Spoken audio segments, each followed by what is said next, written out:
Chapter 181. Give me some face.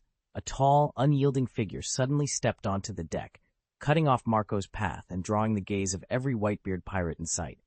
If this battle drags on, both sides will only keep bleeding, he said, voice calm but ironclad.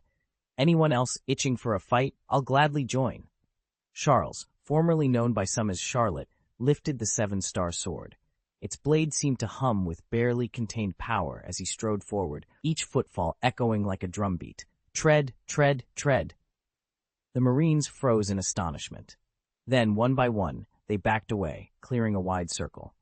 In the wreckage at Charles's feet lay a lieutenant general, slumped and silent amid shattered timbers. Whether still breathing, no one dared say. Murmurs rippled through the crowd. Isn't that the great swordsman of blood? The ex-captain of the Rocks Pirates' 8th Division? They say he's the world's greatest swordsman. A hesitant voice broke the silence. Admiral Sengoku? No, another whispered, eyes wide. It's Admiral Sengoku himself, Buddha of War.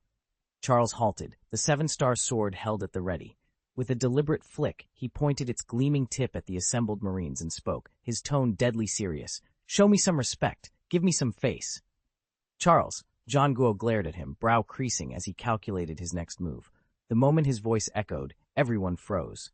Even Whitebeard, the towering pirate lord, sheathed his bicento, a thin line of blood trickling from the corner of his mouth.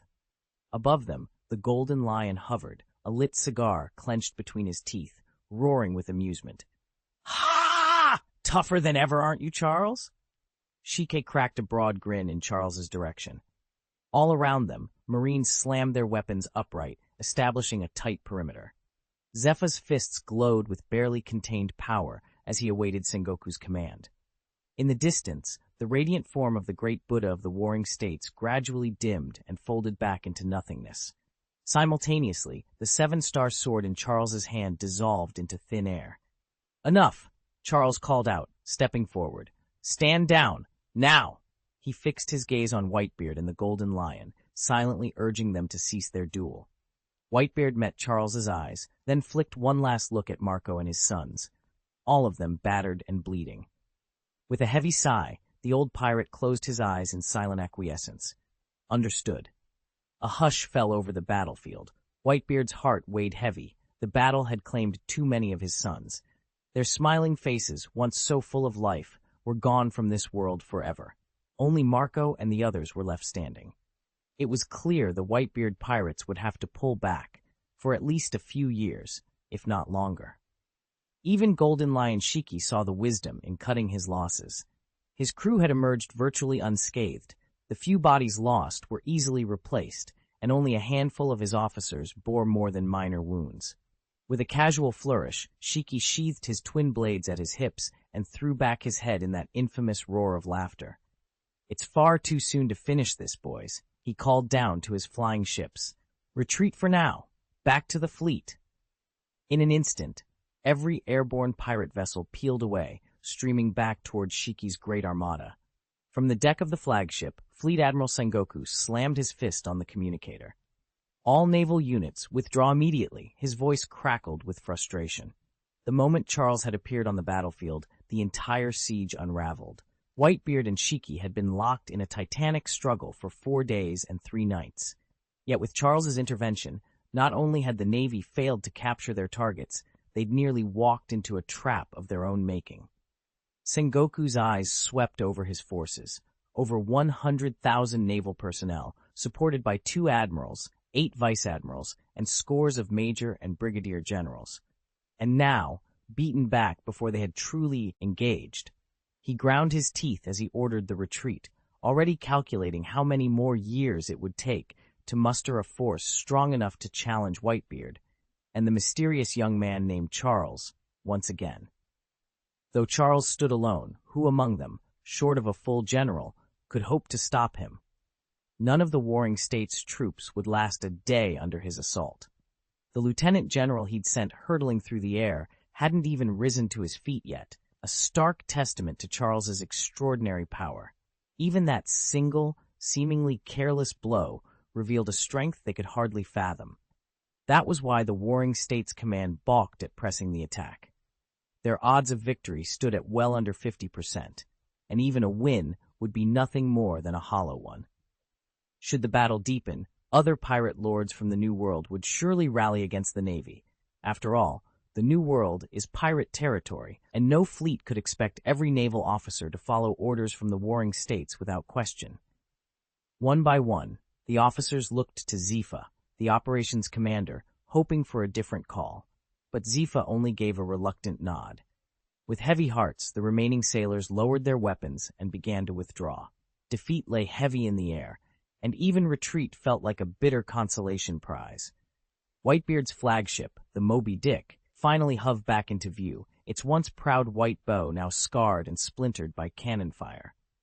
On deck stood Whitebeard himself, flanked by his remaining sons, their faces as grim as the bodies they carried of those who'd fallen. Below, Charles watched in silence from his small boat, the salt wind tangling his hair. Then a voice like thunder rumbled across the water. "Charles, how about a drink?" Whitebeard strode onto the deck, paused at the rail, and fixed his gaze on Charles. The young man looked up, met that stare, and nodded once. In a single, fluid motion, he vaulted aboard. Whitebeard narrowed his eyes in appreciation. Today, Charles had shown himself worthy of standing at his side. Behind them, the Marine fleet was beating a hasty retreat. Whitebeard and Charles stood shoulder to shoulder on the bow, watching the warships vanish over the horizon. Both sides had suffered. The Whitebeard pirates lost several low-ranking crewmates, but their heart remained intact. The Marines, despite cutting down countless pirates, still had nearly their full force afloat. Yet of all the losses this day, none weighed heavier than those borne by Whitebeard himself. The survivors on Whitebeard's ship weren't elite fighters like Shiki's crew. They were the young men he'd adopted over the past few years. One by one, they'd fallen in battle, leaving only a dozen ragged ghosts to stand beside him. Edward Newgate, Whitebeard himself, looked every inch the grieving father, sorrow deep in his eyes. Charles watched him for a moment, then stepped forward. "Newgate, are you all right?" Concern creased his brow. With so many sons dead, Charles suspected even a man as proud as Whitebeard might doubt himself. The old pirate shifted his great bulk and fixed Charles with a steady gaze. For a heartbeat, only the creak of broken timbers and distant waves filled the air. Then Whitebeard's lips twitched in what almost looked like a smile. "What's with that long face, boy? I saved your life out there. Doesn't that earn me a bit of thanks?" Charles blinked. "Defense is up," he managed. "You were the one who invited me aboard. If anything, you should be thanking me." A rumbling laugh rolled out of Whitebeard's chest, making the deck shudder. "Ha! You've still got that stubborn pride of yours. I like it." His expression sobered. "But still, Charles, thank you for your help today. When I bury my boys, I promise I'll come thank you properly." At that moment, the battered hull of the Moby Dick groaned as its sails filled with wind. The flagship lurched forward, slowly pulling away from the shattered remains of the battlefield. Tethered just behind her drifted Charles's small boat, where Cart, Air, and the rest of his crew waited anxiously. Together, old pirate and young captain, they sailed into the fading light, each lost in thoughts of sacrifice, loyalty, and the inevitable storms that lay ahead. When Charles first heard that Whitebeard and the Golden Lion were about to clash, he couldn't believe it. It wasn't part of the original story, after all. But once the Navy fleet weighed anchor, Charles set aside his skepticism. He couldn't risk being caught flat-footed. A few days behind schedule, he still hastily gathered Carter and a few dozen loyal crewmen and put to sea. In the end, the delay proved harmless. No ship was lost, no ally captured. As long as Whitebeard and the Golden Lion came through the fight unscathed, Charles knew nothing else would matter. Chapter 182. The world's #1 swordsman. The instant the Whitebeard pirates weighed anchor and sailed off, it was over. Spies from every shadowy organization were already scrambling, placing frantic calls, transmitting battle footage, and feeding every major power a flood of unverified rumors. Every admiral, pirate captain, and intelligence chief waited on tenterhooks. At the World Paper headquarters, Morgan's king of sensational headlines could barely contain his glee. He'd tracked the entire clash from day one, but this ending was beyond anything he'd anticipated. Slapping fresh copy onto his printer, he ordered tomorrow's front page. Shock! Navy fleet mobilized over 1 man. Breaking. Whitebeard and Golden Lion call truce, thanks to a stranger. Unbelievable. The man who forced both Marines and pirates to stand down. Him? By dawn, Morgan's papers had flooded every port. Newsstands emptied in minutes as sailors and Marines snatched copies off the racks. Down in the taverns, uproar turned to outrage. What's this? The Marines lost to the pirates again? Glasses and bottles crashed as tempers flared. Chairs were overturned, and the roar of breaking dinnerware echoed through every dockside bar. All across the Grand Line, from the smallest fishing skiff to the flagship of the Red Force, the same dispatch had arrived. Word raced over rope coils and through semaphore flags, until at last it washed ashore on Cake Island. And there, too, the world learned that something extraordinary had happened. A single swordsman, unknown until now, had forced both the Navy and the Whitebeard pirates to halt their duel. Charles Lingling had only just broken away from the Valley of the Gods when he stumbled upon the Totland archipelago and promptly claimed one of its most bountiful isles for himself. The island teemed with fruit-laden groves, herds of wild goats, and crystal-clear springs. By the time he'd stomped ashore, Charles's frame was already swollen from all the tasting and feasting he'd done in the past few days. His tunic strained at the seams, and his belly protruded so far that it looked as if he might be expecting a child, though in truth it was just one too many helpings of roast boar and honey cakes. Perched atop a jagged cliff, Charles glared down at a flotilla of warships, arrayed against a pair of legendary pirate captains, Whitebeard Golden Lion to starboard, the Royal Navy to port. A tattered flag fluttered overhead, proclaiming this clash the decisive contest for control of the New World's trade routes. "Why is Charles butting into the fight between Whitebeard and the Navy?" he muttered through stuffed cheeks. "If either side wins, they'll stake a claim on the New World, and I'll lose my supply of fresh figs."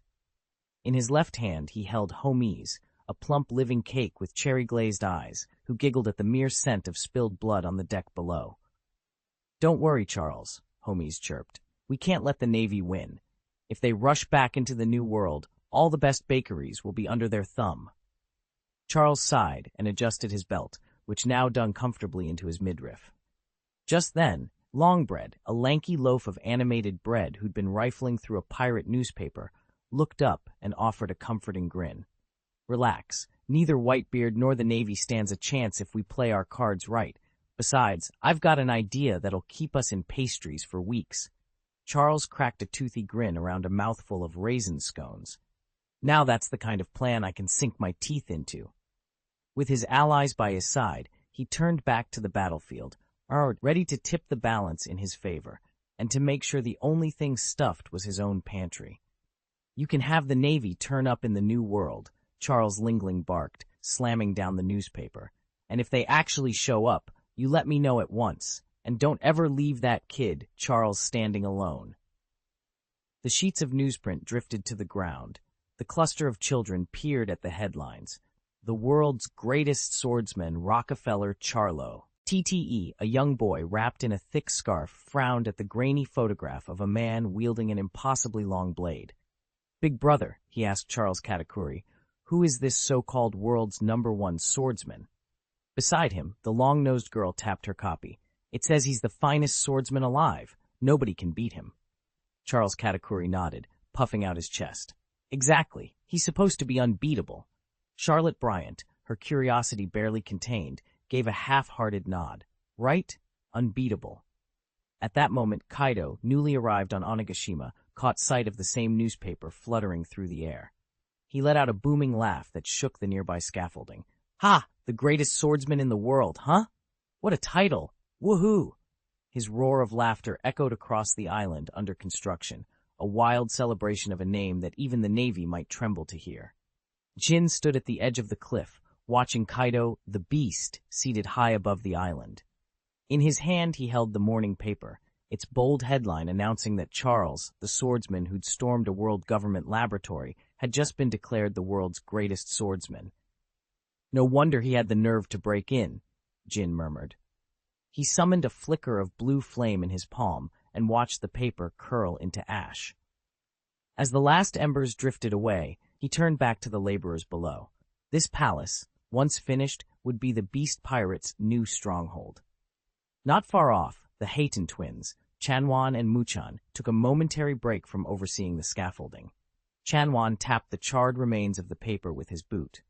"Sis, do you think we could track down Kaido now that Charles is world number 1? Maybe he'd introduce us." Muchan snorted and slapped him across the cheek. Lowering her voice so no one else would hear, she grabbed his arm and steered him behind a stack of timber. "You're dreaming. Charles is practically a legend now. Why would he waste time on two nobodies like us? We owe everything to Kaido. Chasing after Charles is just asking for trouble." Chanwan rubbed his jaw, scowling. All right, I get it." From his vantage point, Jin glanced back at Kaido. The Pirate King remained motionless, but Jin could feel the undercurrent of ambition rippling through him.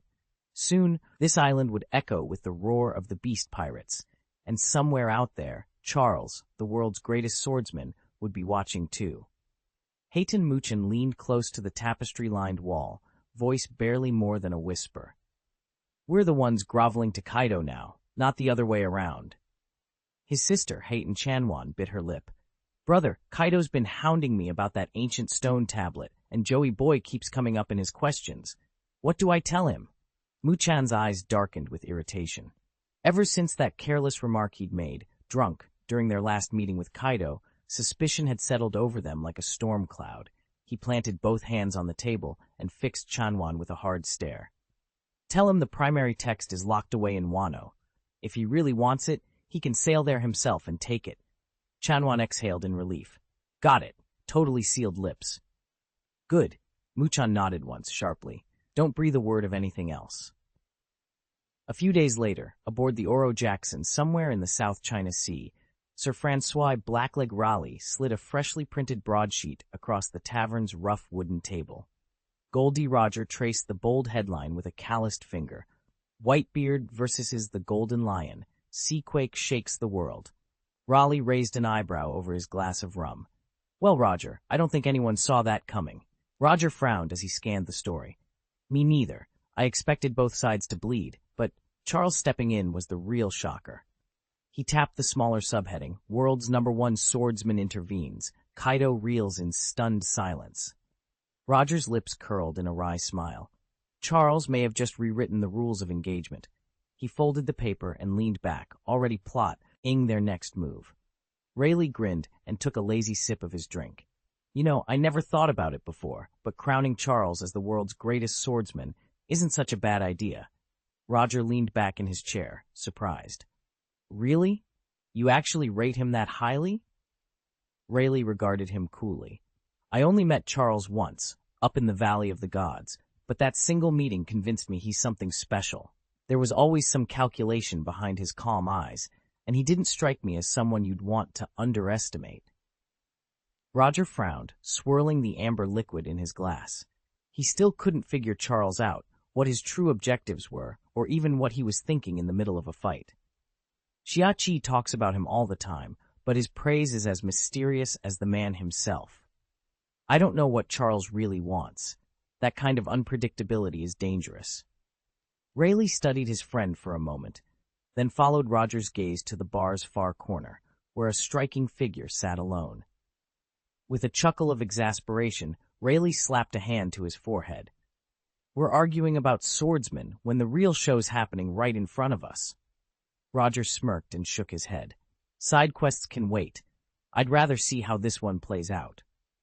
They both turned back to watch, two seasoned warriors eyeing the next player to enter the game. "It seems my family's captain has become utterly obsessed with. I shudder to think how unlucky she must be to have fallen into Roger's clutches." Chapter 183, A Conversation with Whitebeard. Charles sat astride the rail of Whitebeard's massive ship, the morning breeze tugging at his cloak as he pored over the latest issue of the Morgan Gazette. He blinked at the headline in disbelief. "Charles crowned world's #1 swordsman." "What? The world's top swordsman? What on earth is Morgan thinking?" he muttered, dropping the paper. His cheeks flushed with embarrassment. A booming laugh echoed from behind him. Edward Newgate, Whitebeard himself, strode up, tankard in hand. "Ha! You actually believe whatever that newspaper prints? I'd bet my next barrel of rum it's another scheme by the Navy or the world government to sow chaos." Charles shook his head, running a hand through his hair. I can't accept that title. There are so many swordsmen stronger than me. Roger, for one. Whitebeard's eyes gleamed. He set down his tankard and slapped Charles on the shoulder with surprising gentleness. Don't be so modest, lad. In my book, your swordplay rivals even Gol D Roger's. Charles's eyes widened. Sir, with all respect, Roger's strength lay in his overwhelming power and presence. His sword wasn't as refined as yours or mine. He gave Whitebeard a half-smile. My style relies on speed and precision, not sheer force. Whitebeard chuckled and refilled his tankard. Maybe so, but whether it's flamboyance or finesse, your blade sings. I've seen you in action. You've got the heart of a true champion, Charles. Titles in a newspaper be damned. Charles closed his eyes and let out a soft laugh, the tension easing from his shoulders. Beside him, the great white whale hull of the ship cut through the waves as if nothing could stand in their path. And for a moment, all talk of titles and honors fell away, leaving only the bond between a legendary captain and his young protege. There aren't many sword techniques. Honestly, I expected his skill to be inferior to yours. Whitebeard gave Charles a hearty slap on the back. His palm, nearly the size of Charles's entire torso, landed with such force that a lesser-built opponent might have been crushed. Charles simply smiled. He wasn't even sure when he'd reached this level of proficiency. He had devised his sword style entirely on his own, a fusion of Sauron's legendary blade work, the focused states of mind he'd admired in countless martial arts dramas, and an indomitable fighting spirit born of sheer determination. What looked like a handful of flashy moves actually distilled into 8 fundamental techniques, each named for its direction or intent. 1 prick, thrust, a straight, piercing attack that drives the sword point directly into the opponent, as if splitting armor from top to bottom. 2 hack, chop, a powerful downward slash intended to cleave or break defenses. 3 tease, parry, a deceptive blade contact that deflects an incoming strike while luring the enemy into overextending. 4 hang rising cut, an upward arc that lifts the sword beneath the foe's guard, attacking from below. 5 sweeping cut, a broad rolling slash that moves in a graceful cloud-like curve, sweeping aside multiple threats at once. 6 point, pinpoint stab, a precise, focused thrust aimed at weak spots in the enemy's armor or posture. Number 7, collapse, breaker strike, a downward driving blow meant to shatter an opponent's stance or weapon. 8 cut, horizontal slash, a side-to-side stroke that severs, slices, or slices apart. At first glance, they seemed simple: prick, hack, tease, hang, cloud, point, collapse, cut. But the true art lay in chaining them seamlessly, slicing an opening with a cloud, feinting a chop, then finishing with a deadly prick. That fluid rhythm of offense and defense was what made Charles's style so unpredictable and so formidable. Whitebeard's grin widened as he watched Charles sheath his sword. So that's how you've come to master all this on your own, he said with genuine admiration. Not bad, boy. Not bad at all. Charles nodded, tucking his blade away. In his heart, he knew this was only the begin. Aine. Each duel, each new challenge, would push him to refine those 8 essentials until his sword danced faster than thought and struck truer than intention. Charles stood alone in the dawn light, sword in hand, determined to master the 8 fundamental forms that lay at the heart of true swordsmanship. No one else in the settlement had bothered with these drills, yet for Charles, technique and mindset were inseparable. He began with the 3 hanging cuts, each powered by a different trajectory, yet united by one goal: channeling strength from hilt to tip. First, he drew the blade in a swift upward arc, then he reversed it in a backward hang. Finally, he drove it down in a crushing downward hang. The steel sang through the air, each motion precise and unhurried. Without pause, he flowed into the 2 cloud sword forms. Above his head, he traced a perfect flat circle, his blade moving like drifting mist. Then he repeated the same motion before him, as if sketching clouds in midair. These sweeping arcs honed his balance and control, preparing him for the strike to come. Next came the point thrust.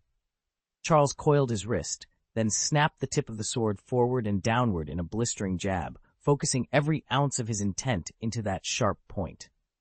Immediately, he transitioned into the Bengjian, sinking his wrist low before unleashing an explosive snap of steel, a brutal, concentrated burst of power. Finally, he executed the diagonal slash in one continuous gesture, cutting the blade obliquely upward, then reversing its edge into a downward arc. The motion was seamless, its momentum relentless. He ran through these 8 forms again and again, feet shifting in perfect rhythm, breath steady, sweat beating at his temples. With every repetition, his strikes grew heavier, his speed more terrifying. In his mind, Charles envisioned walls, then foes, splitting apart under his blade. He trained not just muscle memory, but an unbreakable will to cut through everything, leaving no space for hesitation or fear. When he finished, the clearing was silent, save for the faint rasp of his breathing. In those early hours, Charles felt the gap between basic parry and legendary technique begin to vanish. Storm-like slashes of pure force had become second nature.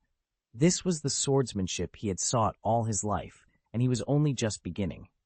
Come to think of it, Charles has rarely gone up against truly masterful swordsmen. Most of his adversaries rely on brute strength or devil fruit powers. There just aren't many elite blade fighters in the world, certainly not on Charles's level. Only 4 names come close to matching him blow for blow. Gol D Roger, Silver's Rayleigh, Patrick Redfield, and Golden Lion Shiki. These 4 are the rarest of swordsmen. As for Whitebeard and Charlotte Lingling, Charles doesn't even count them as genuine duelists. They're simply mighty brutes swinging massive blades, their raw power whipping up slashes of wind. Anyone with overwhelming strength can produce that effect. It's technique with no real heart behind it. "All right then," Whitebeard bellowed, laughter rumbling from his chest as he looked at Charles's perplexed face. Being known as the world's greatest swordsman has its perks. I'd wager you'll have challengers lining up at your door before long. You won't be idle anymore. Ho ho ho. Whitebeard's booming mirth filled the air.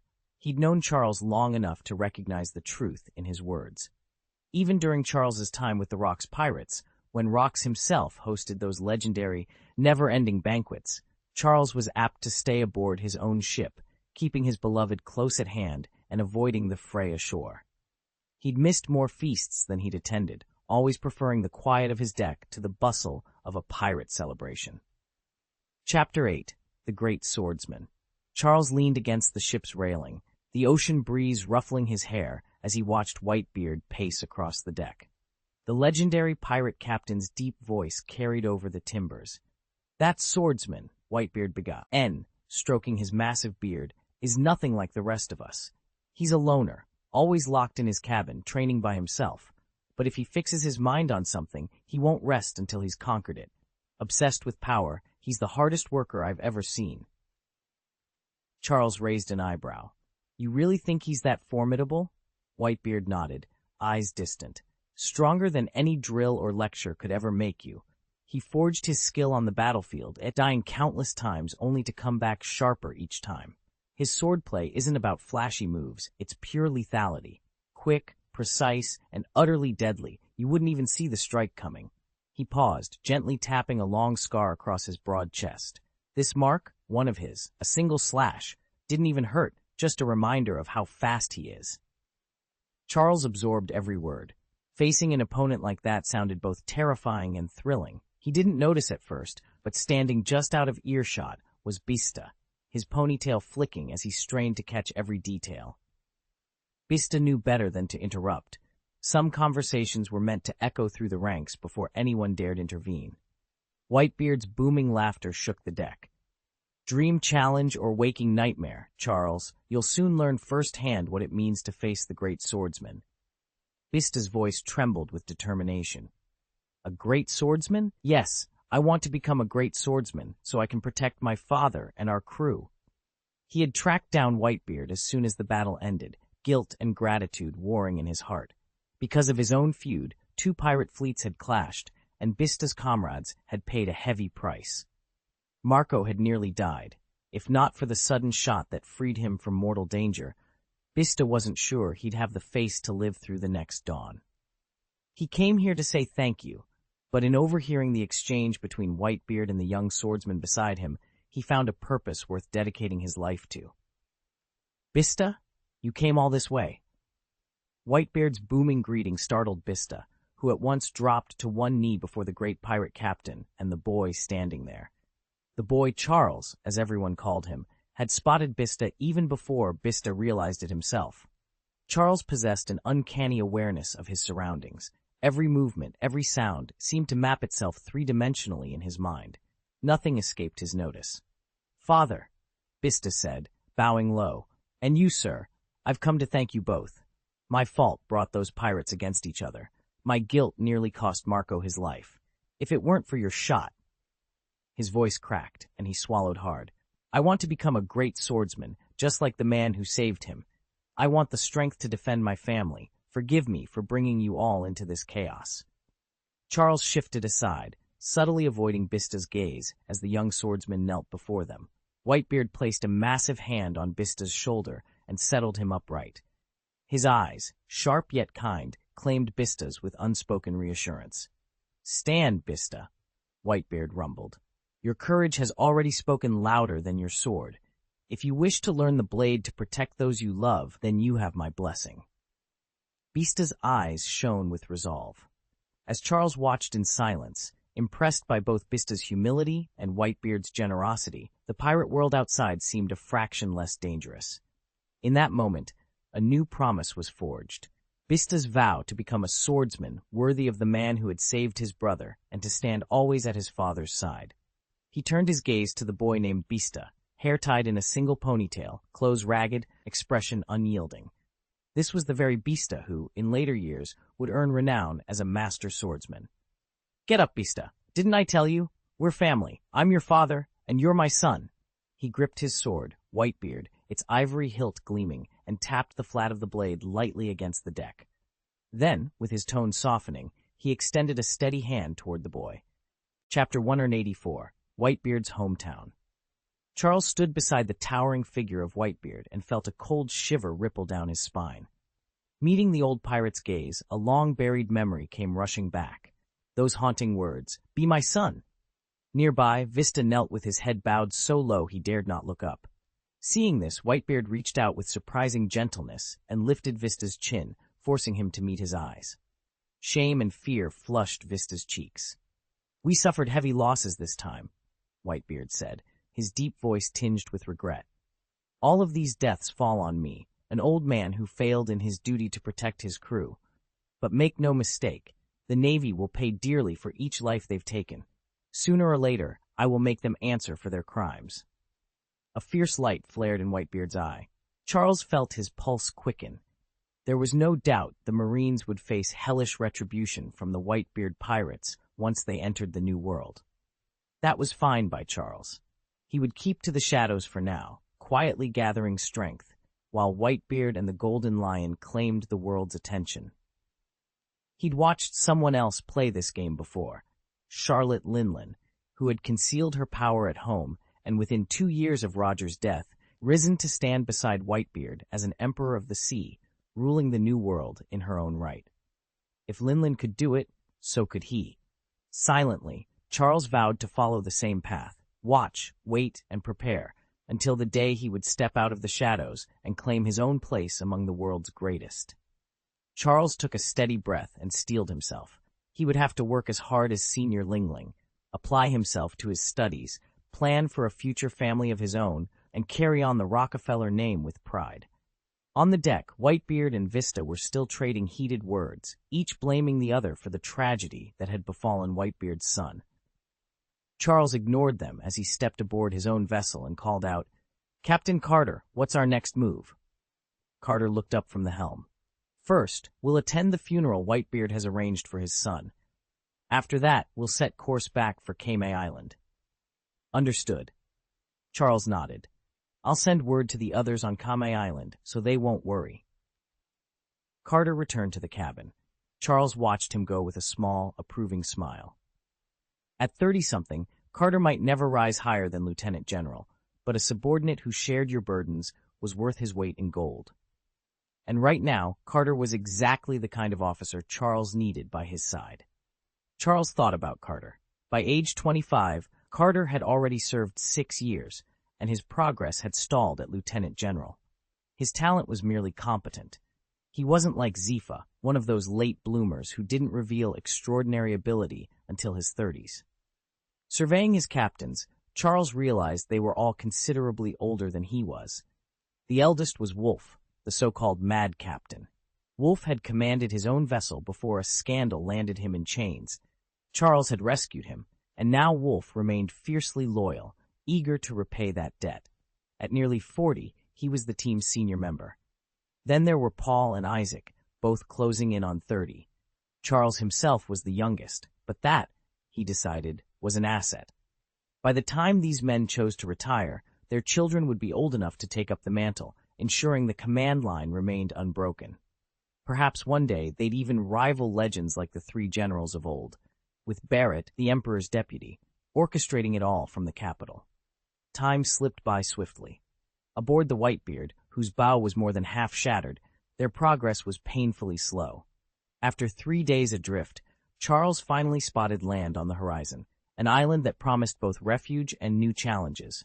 Charles gazed as the island rose before him, a rolling sea of emerald grass, punctuated by a peaceful township that seemed plucked from a dream.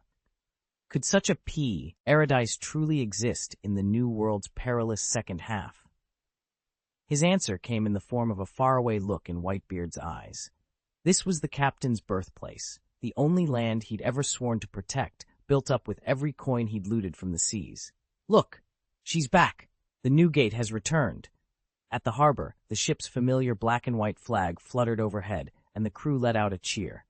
Relief washed over everyone on the dock. Old Mirren, the portmaster, squinted through his cloudy eyes. He recognized the towering figure at the bow. "By the tides, if it isn't young Newgate himself! What treasure or trouble have you brought to our shores this time?" Charles followed Mirren's gaze and saw Whitebeard's lips curl into a rare, somber smile. Beneath deck lay several bodies, each swathed in heavy canvas. The Newgate bumped against the pier, ropes thudding against wooden cleats. Whitebeard did not immediately step ashore. Instead, he stood tall, surveying the silent figures behind him. Then, in a voice both gentle and thunderous, he commanded, "Unload them, now." "Send your brothers home," Whitebeard said softly, placing a steady hand on Kong Yungchi's shoulder. His gaze swept over the children gathered around the shrouded figure at their feet. "Go home." A hush fell across the deck, then one by one they repeated his words. In an instant, grief rippled through the crew. With bowed heads and heavy hearts, they lifted the pale draped body and followed Whitebeard ashore. As they reached the dock, the townspeople paused in their work. Parents guiding children through the market, sailors unloading crates, even the harbor guards, all fell silent at the sight of that white cloth. Wordlessly they formed two solemn lines, parting to let the procession pass. Charles moved among the mourners, his steps slow and deliberate.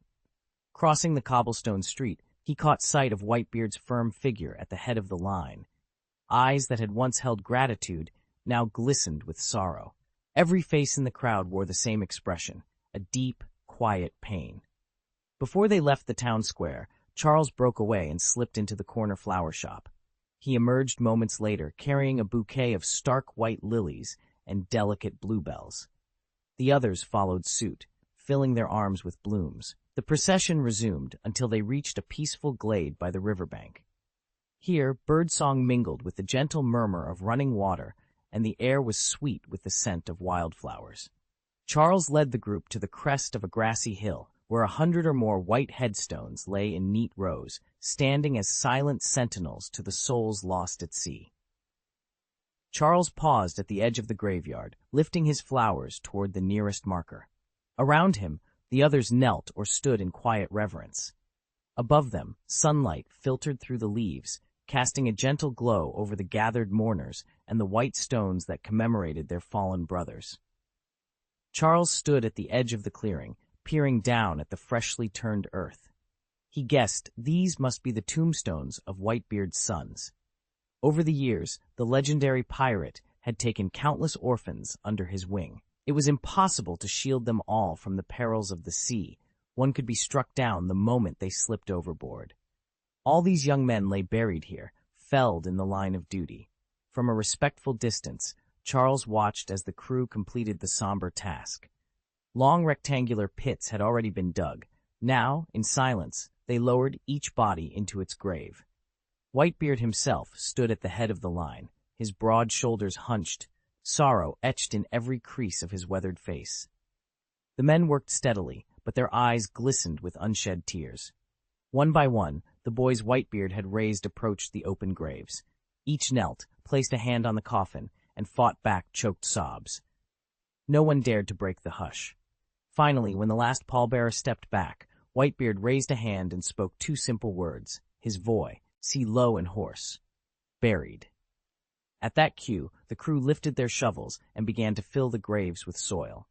The rhythmic thud of earth on wood echoed through the still air, as though the very sea had stilled in mourning. When the final grave was covered, Whitebeard lowered his shovel and led the survivors across the sand to stand before a dark mourning curtain hung at the bow of the ship. There, in reverent silence, they bowed their heads together. Charles felt the weight of their grief in the hush that stretched between them and the endless horizon.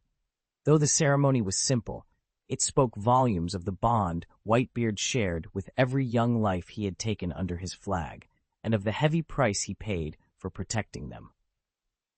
Chapter 185, Funeral. The cemetery lay silent as the final pirate stepped away from the row of fresh graves. Charles waited patiently, a bouquet of wildflowers cradled in his arms. When the last of his crewmates had paid their respects, he moved forward, kneeling before each tombstone. Gently, he laid the flowers at their bases. To Charles, honoring the dead was more than custom. It was a sacred promise to let them rest in peace.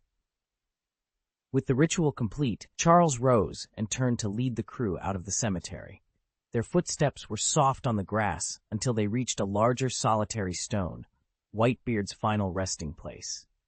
The pirates fell silent, heads bowed, in tribute to the captain who had guided them through countless storms. A light breeze stirred the leaves overhead, carrying with it the weight of loss. Yet amid the sorrow, Whitebeard managed a gentle smile as he clapped a hand on Charles's shoulder. "Charles, lad," he rumbled, voice thick with emotion, "how about we wash these tears away with a drink?" Charles returned the captain's smile, his own voice steady. "Any time, Captain." He saw the quiet grief in Whitebeard's eyes, mourning for fallen friends, for battles fought and won, but not without cost. That evening, under a sky of glittering stars, the pirates gathered around a crackling bonfire aboard their ship. As the flames danced and shadows flickered across familiar faces, Charles listened to Whitebeard's stories. With every shared memory and every clink of a mug, they eased the ache in their hearts, finding comfort in companionship and the promise of tomorrow. Charles and Whitebeard sat side by side on the sandy shore, their wooden bowls of wine catching the last light of the setting sun. A gentle breeze whispered in off the sea, carrying the faint cry of gulls overhead. Whitebeard lifted his bowl and took a long draught before setting it back down. His weathered face softened in a far-off smile. "I still remember my first voyage," he began. "I set sail in nothing more than a rickety little boat, no compass, no map, just a wild heart for adventure. I've spent decades on the waves since then. This island, after my own sons, was the first place I ever invited an outsider to call home." He glanced at Charles, who blinked in surprise. "Me?" Charles echoed, his cheeks already pink from the wine. "I'm honored, truly, but you're no stranger. You saved Marco's life. You're my friend, Whitebeard. I'll never forget that." Whitebeard laughed, the sound deep and rolling like distant thunder. He raised his bowl again. "Nonsense," he said. "You don't owe me a thing. I just happened to be there when Marco was in danger. I'd do it again without a second thought." Charles set his bowl down and waved a hand. "No, I insist. You saved him. That's something I'll carry with me always." Whitebeard's eyes twinkled as he studied Charles. "Well, I'll be," he chuckled. "You, of all people, are the first to ever refuse a favor from Whitebeard." They shared a warm smile as the last rays of sun slipped beneath the horizon, the sea before them calm and endless, just as their friendship would remain. Charles watched in silence as Whitebeard turned his head toward Marco, who was laughing and drinking with his crewmates in the distance. A gentle warmth softened the pirate lord's expression. "Marco is my first adopted son," Whitebeard said quietly. "He means more to me than anyone. He was the one who taught me what I'd been missing all this time, what family truly is." Charles leaned forward, every word catching his full attention. Whitebeard's gaze drifted back to that first encounter. "I remember it like it was yesterday. We'd been ordered to surround Roger's fleet and had landed on a small island. That's where I met young Marco. He wasn't the spirited man you see now. He was skinny, ragged, and carried nothing but an old iron rod. Charles pictured the scene, a lone boy fending off bullies with a crude weapon. Whitebeard's voice grew softer. He reminded me so much of myself at his age. I followed him, curious, until I discovered why he clutched that scrap of food so fiercely. It wasn't for his own hunger, it was to share with his friends. Those boys were beggars, shunned by everyone, huddling together just to survive, but Marco refused to eat until they all had their fill. Whitebeard paused, eyes distant but bright. In that moment I understood. Here was a boy who would give his last crumb for others, and in him I found the family I'd been searching for. Chapter 8. Morning light filtered through the trees, and the cheerful song of birds tugged Charles from a fog of drunken sleep. He groaned, pressing a hand to his throbbing forehead. The night air still carried a faint tang of rum. Blinking against the brightness, he took in the scene. Members of both the Whitebeard pirates and the Rockefeller pirates lay tangled together on the soft grass, sprawled in makeshift hammocks or curled under blankets. But Edward Newgate, Whitebeard himself, was nowhere to be seen. Charles sat up, scanning the campsite. "Where is he?" he muttered, stumbling to his feet. He'd fallen asleep listening to Newgate's tales of battle and brotherhood just hours before.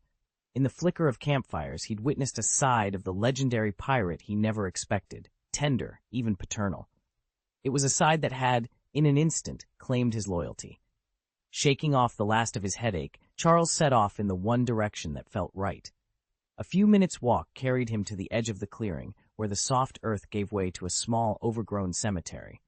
There, sitting cross-legged before a lone, weather-worn tombstone, was Whitebeard. In one massive hand he held a cracked pewter cup, in the other a half-empty bottle. He raised the cup in a silent toast before tilting back his head and draining it. "There you are, Newgate," Charles called, stepping into the hush of dawn. The only response was the clink of metal against stone as the pirate legend set the empty cup down. Whitebeard turned slowly, the silence of his expression weighing heavy in the cool morning air.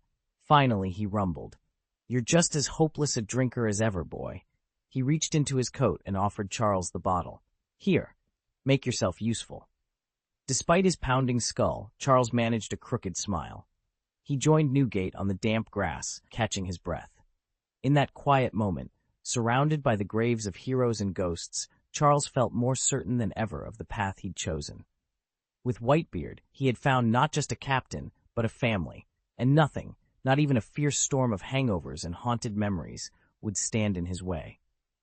Charles's cheeks burned as Whitebeard teased, "Once you start drinking, you can't even hold your liquor." "Jerk," Charles shot back, glaring. "I only had a few cups last night, and you wouldn't shut up, couldn't let me sleep." "Come on," Charles huffed. "I'm not drunk. After 1,000 cups, you'd see I'm wide awake. No Rockefeller pirate ever bowed out from a few drinks." Whitebeard only laughed, the sound deep and rolling. "Ha ha ha! Maybe you should crawl home and have some warm milk, kid. You're not cut out for the real stuff." "Big mouth," Charles snarled, drawing the 7-star sword in one smooth motion. Its blade shimmered under the torchlight. "You want to fight?" Without hesitation, Whitebeard gripped the hilt of his own weapon, the Jade Cloud saber, and swung it into view. The two blades met in a deafening clash, sparks flying as steel rang against steel. Charles planted his feet, sword extended, while Whitebeard held him fast with a steady grip on his saber. They faced each other, breath even, eyes bright. Then both warriors broke into laughter, sharp, infectious. As suddenly as it had appeared, the 7-star sword dissolved back into Charles's scabbard. He sheathed it with a confident flourish. Whitebeard's interest sharpened. "So that's the sword you claimed in the first half of the Grand Route?" Charles nodded, a sly smile tugging at his lips. "That's right." Charles lifted the 7-star sword, a fabled demon blade, and let its pale green glow shimmer in the moonlight. "This sword rivals even the supreme greatsword," he declared, flexing his grip. Whitebeard leaned forward, eyes narrowing as he studied the blade's eerie aura. "Indeed, an exceptional weapon," he conceded. Pleased by the praise, Charles slipped the sword back into its sheath. His expression then grew thoughtful. I'm here to say my goodbyes, he said softly. I've been away too long. If the girls back home keep wandering off, they'll stir up trouble again. Whitebeard burst out laughing. Ha! Who would have guessed you'd make such a strict husband? Charles's smile vanished instantly. Spare me the teasing. Just because I'm married doesn't mean I'll stay a bachelor forever. The jibe cut deeper than Whitebeard expected. Charles crossed his arms and fixed him with a steely gaze. That's enough. Get out of my sight, and don't come creeping around here again. Anger flared in Whitebeard's eyes. With a thunderous slam, he drove his hammer into the ground. The earth trembled beneath their feet, cracking the stone slab at their feet. He spun on his heel, tossing one last barbed glance over his shoulder. Fine. We'll meet at sea. Charles offered a calm nod and turned away, his cloak swirling behind him, before striding toward Captain Carter's waiting crew. Chapter 186, 4 Legendary Pirates. Charles strode down the sunlit pier, his coat-tails billowing in the sea breeze. From behind him came a booming voice. Charles, you'd make a fine son. I'd be honored if you called me father. Whitebeard chuckled, stroking his massive white beard. You're not much older than 20. What do you say? Startled, Charles halted. He'd attended that funeral only to learn how deeply Whitebeard had been moved and how earnestly the pirate lord wanted to adopt him. Instinctively, Charles drew his sword in a smooth arc, the blade gleaming in the afternoon light. The gesture wasn't meant as a challenge, but as a firm, polite refusal. Whitebeard raised an eyebrow, then laughed heartily. A spirited lad. Very well. Lowering his sword, Charles turned to his first mate. Carter, ready the ship. Within minutes, his crew had loaded provisions, secured the hatches, and run up the sails. The anchor came aboard, the wind filled the canvas, and their ship slipped away from the harbor. On the dock, Whitebeard and his men stood at rigid attention, watching the vessel's wake vanish into the open sea. Whitebeard's booming voice carried over the water. My sons, never forget the debt we owe the Rockefeller pirates. If they ever call on us, the Whitebeard pirates will answer without hesitation. Aye, father, came the thunderous reply of 100 voices. From the deck of his own ship, Charles allowed himself a small, satisfied smile. Though he had earned Whitebeard's favor today, he also knew the Navy's wrath would soon come calling. He turned for his cabin, ready to face whatever lay ahead. Marshal Kong watched the battered fleet pull into Cyborg Air Station at Navy headquarters, a deep dread gnawing at him. My life's never going to be the same, he thought. Charles was right. This young pirate is more dangerous than we ever imagined. As the gangplank clattered down, Admiral Sengoku and Admiral Zifa stepped ashore, trailed by the other generals who had fought in the Whitebeard versus Golden Lion campaign. Each face was ashen, eyes hollow with defeat. Kong remained on the dock, arms crossed, his expression unreadable. The moment Sengoku spotted him, he rushed forward, Zephyr by his side. Marshal, please accept our apologies. We failed. Sengoku's voice trembled as he bowed deeply. The line of Marines behind him followed suit, heads bowed in shame. Even Zephyr, known for his unwavering pride, gave only a stiff nod. Kong said nothing. His cold gaze pinned them in place. After a tense pause, Sengoku swallowed and forced the words out. We underestimated him. Charles attacked without warning. There was nothing we could do. At last, Kong exhaled a low, weary sigh, and his fists clenched so tight his knuckles went white. His hatred for Charles, the daring young pirate who had single-handedly turned the tides in the New World, burned until it was nearly uncontrollable. Since Charles set sail, every operation Kong had ordered had ended in disaster. And now, facing his returned fleet, he knew there was no easy path forward. Admiral Sora stared at the holoprojector in stunned silence. After the Navy's withdrawal from the second half of the Grand Line, that stretch of ocean had been officially rebranded the New World, the pirates' domain. And he, Admiral Sora, the legendary cyborg, had just become the first fleet admiral in the 800-year history of the world government to lose his territory. Worse still, he'd let Charles slip through his fingers before he even had a chance to strike. Once inside the Valley of the Gods, Charles and his crew butchered celestial dragons and Navy soldiers without mercy. Word had reached Sora that many dragons fell at Charles's hands, their domed city dripping with blood. They'd even brazenly stormed the world government's own research laboratories, looting every last scientific discovery and abducting the genius minds who created them. And now, thanks to Charles's interference, the Navy's massive campaign against the two greatest pirate empires, Whitebeard and Gold, and Lion, had ground to a halt. Every reversed blockade, every stalled assault, Charles was at the heart of it. Sora's fury burned hotter than ever. He'd been restraining himself, planning to crush Charles first and use that victory to restore the Navy's flagging morale. He wanted that triumph more than anything. Just then, the unmistakable click-click of spoons against bowls echoed behind him.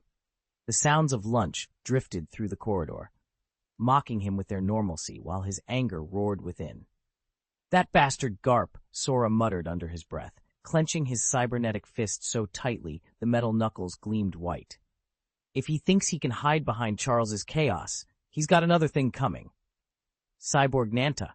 Marshal Kong's roar cut through the silent corridor, and in an instant his hanger turned to fury.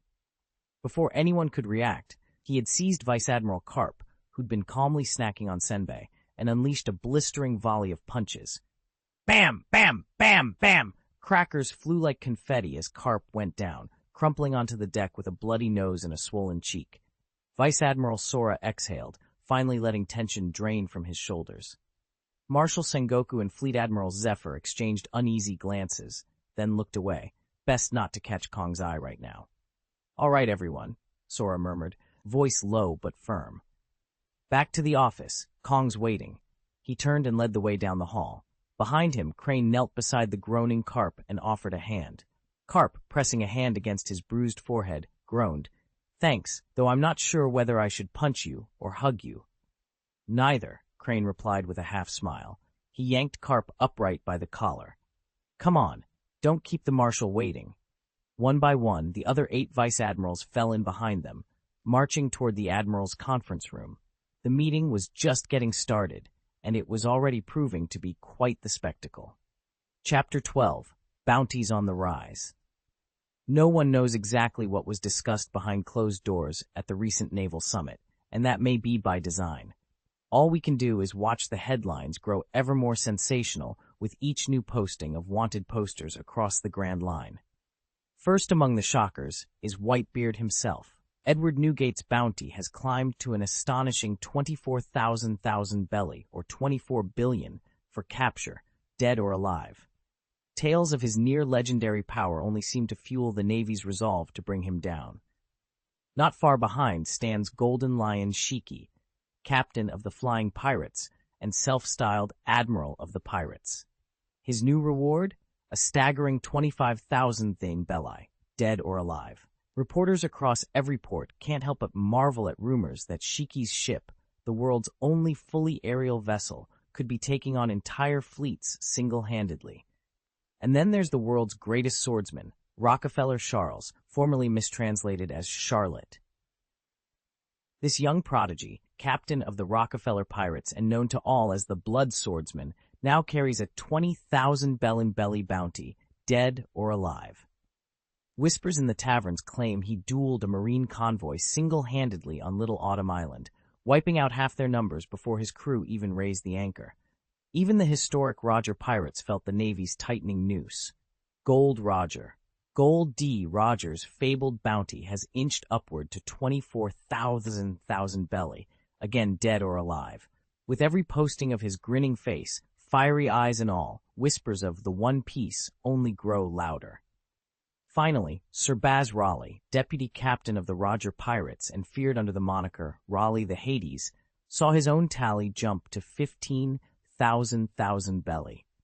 Many believe his eerie devil fruit powers are the stuff of nightmares among the Marines. Across all 4 seas, from North Blue's frosty ports to South Blue's sun-drenched docks, even the lower-ranking officers and crew members under these great flags have seen their bounties rise dramatically. Whatever decisions were made at that top-sec-ret naval conclave, one thing is clear. The world government has just escalated its war against the pirate era, and as the wanted posters multiply, the seas grow ever more dangerous, for heroes and villains alike. Everyone watching this battle has seen just how powerless the Navy is in the New World, and how vast the power that resides there. At the very top of that world sit 4 great pirate crews. The Whitebeard pirates, masters of the second half of the New World. The Flying Pirates, rulers of the first half. The Rockefeller pirates, who hold the Central Seas. And the Roger pirates, who claim no fixed territory but are feared by all. By universal consent, the Flying Pirates are the strongest, followed by Whitebeard, then Rockefeller. Even without a permanent domain, the Roger pirates remain beyond anyone's contempt. Across the globe, these four are known simply as the Four Emperors, the supreme standard of pirate power. Charles watched the tabloids flaunting this official ranking and let himself smile. It was obvious this had been engineered by the Navy, no doubt Chief of Staff Crane's scheme to sow discord among the New World's pirate powers. After studying the new bounty rankings, Charles realized that any pirate bold enough to set sail for the New World would almost certainly single him out first. Everyone agreed that they looked like easy pickings, soft targets ripe for the taking. But a fierce light burned in Charles's eyes. "Very well," he growled. "Let's see if you can match my strength." At that moment, his first mate shouted from the deck above, "Captain, that golden lion is insane. He's steering us straight into the heart of Yonko territory." Chapter 187, The Walled Pirates. A battered pirate ship drifted on the open sea, its once proud sails now tattered rags. 7 or 8 hardened sailors lounged across the creaking deck. One of them, a gaunt, sickly-looking man, finally broke the silence. "Captain, word just came in. We've got company on our tail." The pirate at the wheel, a burly figure crowned by a horned hat, stiffened. He said nothing for a long moment, eyes darkening as he weighed the message. They called themselves the Walled Pirates. When they first entered the New World, they'd imagined it a paradise of endless skies and boundless seas, ripe for plundering. Instead, reality had delivered them a brutal lesson. Their latest target had been a kingdom's treasury, a perfectly normal score for any pirate crew. What they hadn't counted on was that this kingdom fell under the protection of Admiral Golden Lion Shiki. In the first half of the New World, nearly every realm flies the banner of the legendary Flying Pirates. Their black and white flag marks territory no one dares trespass, except at the risk of enraging the great pirate himself. Bundy Wald, the captain who'd only just arrived in these waters, had scoffed at the tales of Golden Lion's power. Like every pirate who'd ventured here from the four seas, he and his crew scorned the very idea of caution. Headstrong and defiant, they believed nothing could stand in their way. Now, forced to face the consequences of their arrogance, the Walled Pirates braced themselves for the storm they had invited. Charles Wald knew one thing. If you wanted your enemies to yield, you had to make them fear you. Having just slipped through the warring states' encirclement, where many before him had perished, he turned his wrath on the nearest island. With the power of his Momo devil fruit, Charles reduced the settlement to smoking ruins and cut down every flying pirate stationed there. Word of the massacre reached Golden Lion Shiki like a thunderbolt. Too occupied to strike personally, Shiki dispatched his best officers to hunt Charles down. One by one, they engaged him, and one by one, they returned bruised, bloodied, and utterly defeated. When they finally staggered back to base, Shiki unleashed a furious tirade that left them trembling. Yet their failure only deepened Shiki's fascination with this lone warrior. He extended an unprecedented offer. Charles Wald was invited to join the Flying Pirates. The proposal was delivered by a hopeful envoy, but Charles would not be manipulated or tamed. Before the stunned messenger could even unsheath his sword, Charles raised his pistol and pulled the trigger. The envoy dropped, dead before he could whisper his final plea. That single action shattered any hope of détente. Golden Lion Shiki's outrage burned hotter than ever, and with that, 2 fierce adversaries were set on an irreversible collision course. Charles stared after the retreating sails of Shiki's flagship, chest burning with humiliation and anger. No pirate had ever dared treat him so contemptuously. After all, the title Pirate Admiral wasn't one Shiki received from any king or council. It was one he claimed for himself, by sheer force of will and sword. Every time the Walled Pirates crossed paths with Shiki's Flying Pirates, Shiki personally led a massive fleet in hot pursuit. It put Charles and his crew perpetually on the back foot. Were it not for Charles's devil fruit ability, known among his men as the Momo fruit, to supercharge the ship's speed, they might never have slipped away. Charles pressed a trembling hand against his left eye, wincing as fresh pain reminded him of their last encounter. There, Shiki's blade had carved a clean slash down his cheek and nicked the edge of his vision. One of the distinctive horns on Charles's horned cap was gone too, cleaved off by that same golden-leafed sword.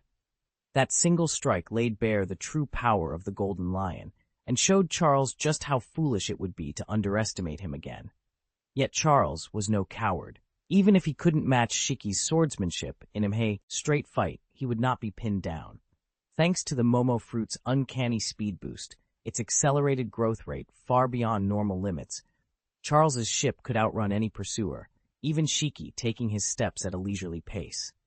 "Damage report," Charles barked, voice steely despite the ache behind his eye. Below deck, sailors climbed from splintered mastwork and spilled lantern oil, bruised but alive. The mainsail bore twin slashes, and one watertight hull plank had cracked under enemy cannon fire, but nothing irreparable. "Ready to sail, Captain," came the eager reply. Charles straightened, letting his battered cap rest on his head a little more proudly, hornless though it now was. Around him, the walled pirates, scarred but unbroken, manned the rigging and tightened ropes. In their eyes gleamed the same stubborn spark that had carried them through every close call. "Good," Charles said, nodding. "Unfurl the sails. We'll be far out of range before Shiki can even think of chasing us again." As the wind caught the torn sails, Charles took one final look at the horizon where Shiki's fleet still lingered. Humiliation burned deep, but so did resolve. One day, he vowed, the tables would turn, and when that day came, it would be Charles and the walled pirates leading the hunt. After a year spent sailing through the first half of the New World, the heartland of the flying pirates, the Golden Lion Shiji had begun to take a keen interest in the walled pirates. Slowly but surely, Shiji's pressure had driven them out of their old waters. Now Bundy Wald's fleet found itself hemmed in with nowhere to turn but west, toward the very heart of the New World. "The center of the New World?" one of Bundy's officers muttered. "Isn't that Rockefeller Pirates' territory? They're as feared as the Golden Lion. Do we really dare set foot there?" Bundy, who'd been listening in silence, finally spoke up. "You've got the wrong idea. Yes, the Rockefeller Pirates hold one fortified island, but they don't stake out the surrounding seas the way Shiji does. Beyond that single stronghold, the waters lie largely unclaimed. That's exactly where we can rebuild our fleet and regain our strength." Binjak, the walled pirates' rank chief strategist and intelligence officer, leaned forward. "So, are we going for it?" Bundy hesitated, weighing the risk. But Binjak's counsel was trusted above all. At last, Bundy nodded. "All right, let's make for the Central Isles and claim our future. Let's sail straight into the heart of the New World and finish off that mad dog, Golden Lion Shiji," Captain Bundywald proclaimed, his eyes blazing with determination. The wreckage of their once proud pirate ship testified to the ferocity of the battle they'd just survived. Only 5 members of the walled pirates remained. First was Bundy himself, wielder of the Momo fruit, and a fearsome, two-faced powerhouse in his own right. At his side perched his younger brother and vice-captain, Binjak, a wiry genius who often rode on Bundy's broad shoulders during combat, directing their tactics. Then came Guy Ram, the cube fruit user whose uncanny strength could collapse a fort wall. Beside him loomed Sebastian, the massive fish giant hybrid whose tentacles and sheer bulk struck fear into any foe. And last was Naikin, the ship's doctor and the only woman among them, tending wounds by candlelight as she'd done through countless skirmishes. All 5 bore scars, physical and emotional, from the savage onslaught of Golden Lion Shiji. Yet they still breathed, still fought.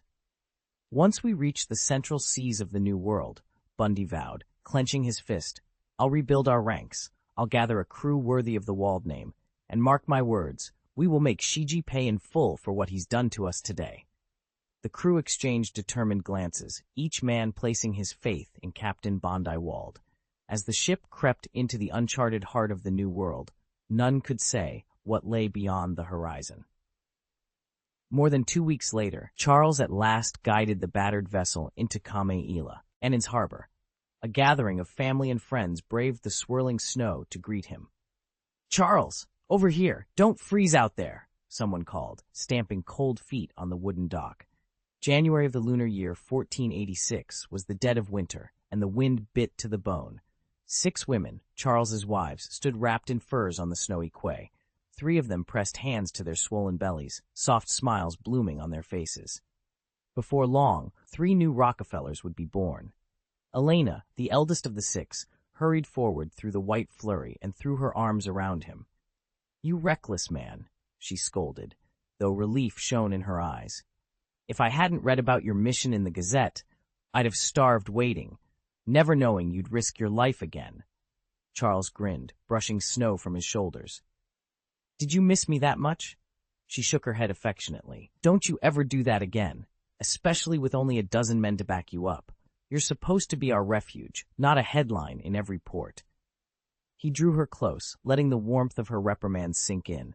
All around them, laughter and chatter rose against the cold, welcoming Charles home to Kame Island, and to the family waiting anxiously in the snow. "Your husband is remarkably capable." Charles allowed himself a modest smile. With a confident wave of his hand, he signaled his escorts to move toward the island's shore. Under his lead, the group, numbering a dozen strong, made their way past swaying palm fronds and hidden coves, slipping into a secluded glade where no prying eyes could see them. In the shadows just beyond the tree line, a lone boatman clad in a heavy winter coat crouched beside his den mushi. His breath billowed in the cold air as he keyed the transmitter and whispered urgently, "Moses, this is CP5. Rockefeller, Charles, has safely returned to the island." He paused only to make certain the message was delivered, then melted back into the darkness. Chapter 188, Giant House and Will. After Charles opened Kame Island to the outside world, not only did the major powers converge on it, but agents of the world government and Navy headquarters slipped in and melted into the crowds. Charles was well aware of their presence, but he could never eliminate them all. Every time he rounded up one group, another would take its place. His only hope was to keep them under constant surveillance and feed them the exact rumors he wanted the world to hear. This strategy, he admitted wryly, he had picked up from countless spy films in his previous life. Suppressing any hint of arrogance, Charles set his plan in motion. The moment one of the hidden agents let slip his name, Charles's senses zeroed in on their location. Over the weeks, his aura of knowledge, the invisible halo of perception he carried, had grown stronger and more refined. At first, it simply warned him of impending threats. Then he learned to scan a person's mind with a touch, followed by the ability to read their emotions directly. And today, something changed again. His aura shifted, flooded with a new intensity. Enveloped in that shimmering veil of insight and authority, Charles felt as though he had been granted a godlike vantage point. The entire island, every hidden corner and skulking spy, unfolded before his mind's eye in crisp, three-dimensional clarity. With this power at his command, he would turn every would-be informant into an unwitting herald of the story he chose to tell. Charles drifted within a three-dimensional veil of perception, every thread of his awareness attuned to anyone who spoke his name. The moment someone uttered Charles inside the bounds of his omniscient domain, he could zero in on them with unerring precision. Yet something about his knowledge aura was shifting, its color flickering in ways he'd never expected, as if animated by a power beyond his control. He had assumed this next stage of insight would grant him true precognition, but he was discovering that detecting immediate danger was not the same as foreseeing the future. Still, Charles felt no alarm. He knew his wisdom and pride would only grow stronger with time. Even now, he could feel his understanding expanding at a pace he could almost measure by sight, his sphere of awareness swelling outward. Before the mutation, his range had already been extraordinary. Although the upheaval had seemed to constrict it at first, he soon realized that this new, godlike vantage more than compensated for any loss. Untroubled by past uncertainties, he surveyed his domain with complete confidence. From his three-dimensional perspective, he now encompassed half of Kame Island, an area spanning tens of thousands of square kilometers, and that boundary continued to stretch ever outward. It was undeniably welcome news for Charles. Charles led the crew to the heart of Kame Island and carefully pitched their camp among the Rockefeller settlements. No sooner had they settled in than two booming voices rang out in unison. "Captain, over here." Looking up, Charles spotted two colossal figures, each as imposing as a mountain, posted at the camp's main gate like living sentinels. These were House and Will, the giants he had rescued from the Valley of the Gods. Both hailed from Elbaf's giant island. They'd once turned to piracy, only to be captured by the Navy and bound for the City of Advancement. Before that could happen, however, the Celestial Dragons had claimed them for Marijoy, reducing them to slaves in exchange for a hefty military payoff, an arrangement that, while galling to the Navy's proudest officers, went unchallenged. "Thank you both for your hard work," Charles said with a warm smile. Will returned the grin, his huge frame somehow radiating innocence. "It wasn't you who worked hardest, Captain. It was you." Charles laughed and gave him a light-hearted pat on the shoulder. "I appreciate that, but let's stay sharp. Keep your eyes peeled. No surprises on my watch. If you have any questions, just come to me. I promise I'll make sure you're properly taken care of." Charles tapped his chest confidently. That's how he first recruited the two giants. After dragging them out of the Valley of the Gods, they'd immediately turned to leave, but Charles wasn't about to let that happen. He enticed them with food, lavish rewards, and even showed off his connections with the Navy and the world government. When they still wouldn't commit, he did what he knew best, resorted to brute force. It turns out there's nothing a solid punch can't solve, and if one punch doesn't do it, a second one will. Eventually, the giants grudgingly agreed to join him. Once they were on Kame Island, Charles appointed them as the island's primary defenders against pirate incursions.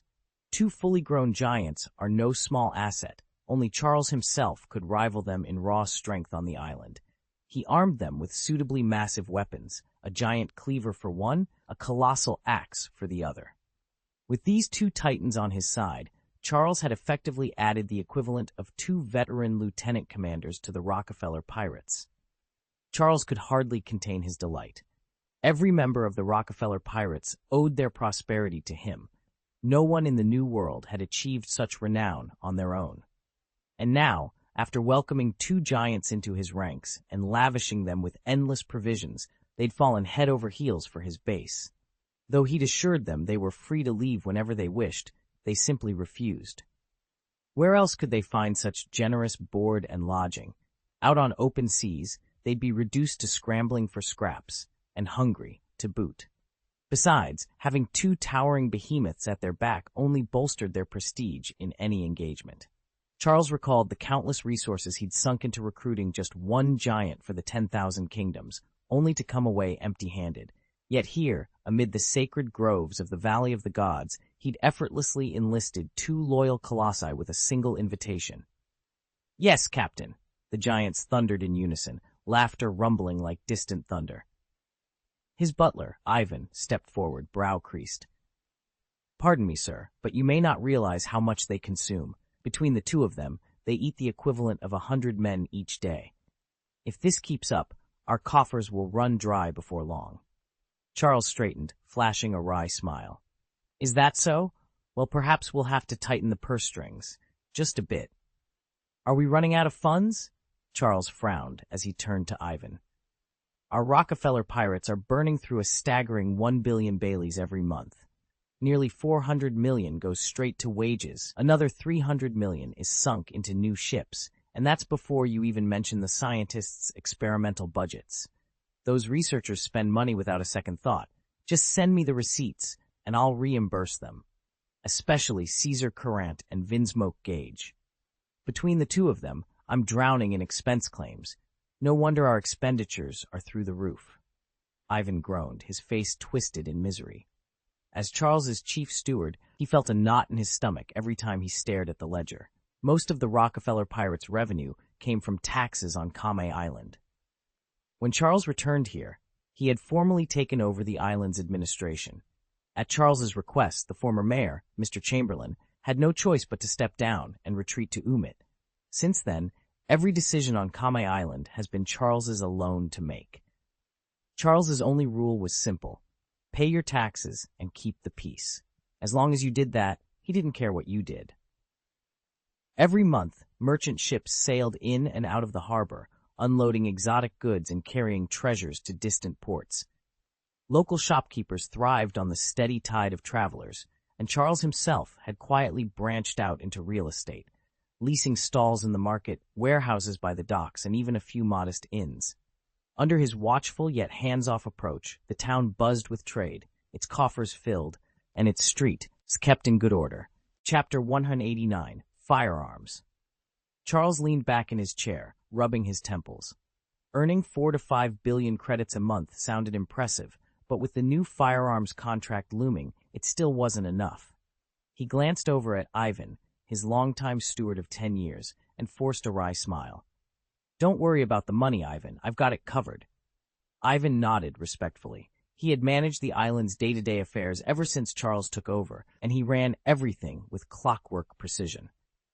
Charles had originally planned to pay a visit to Caesar Courant today, but a crowd of onlookers made it impossible to slip away unnoticed. Instead, he was hosting a grand banquet for the Rockefeller privateers, a gesture of goodwill and a chance to discuss business under more welcoming circumstances. The great hall was already buzzing when Charles arrived. His 4 sons and 3 daughters, each escorted by their personal maid, drifted through the doors in matching formal attire. Around 100 of the ship's senior officers and merchant allies filled the room, gathered by order of the captain himself. Ornate tables groaned under platters of roasted game, exotic fruits, and crystal decanters of the island's finest vintage. Charles scanned the crowd and felt a familiar pang of detachment. Though he held the title of captain of the Rockefeller privateers, he often felt more like a figurehead. Ivan handled the island's internal administration, while First Mate Carter oversaw naval operations and daily drills. As dinner began, Charles rose to address his crew. "My friends," he called out, voice steady, "tonight we feast, not just to celebrate our success, but to prepare for the next phase, securing those firearms we need. Rest assured, the funds will be there. We just need to stay united and focused." A murmur of approval rippled through the hall. Charles met Ivan's eyes across the room. The plan was in motion, and with loyal officers like these at his side, he was determined to close the deal, no matter the cost. Chapter 7. A Fresh Morning. Management of the family's affairs fell largely to Yeliana and her 5 daughters, while Monica Harrington oversaw the household staff. Under Monica's watchful eye, the maids included a remarkable assortment of shapeshifters, some taking animal forms, others mimicking insects or even dragonflies, each varying wildly in size and skill. Charles rarely involved himself in these day-to-day matters, and with good reason. In their world, power commanded obedience. As long as Charles remained unmatched in strength, no one dared betray him, and those who tried learned all too well the price of their folly. Last night's banquet had ended in predictable fashion. Charles was plied with wine until he could barely stand. A squad of devoted maids guided him back to his chambers, fussing over his unsteady gait and promising a restorative broth by dawn. By the time they left him alone, he'd collapsed into bed without so much as a proper goodbye. At first light, Charles awoke to the soft warmth of winter sunshine filtering through his curtains. 2 maidens supported him as he shuffled onto the balcony, the chill air sharpening his senses. He closed his eyes and stretched stiff limbs, relishing the quiet peace. "What a beautiful morning," he murmured. With a sudden impulse, he hoisted himself over the railing and leaped onto the lawn below.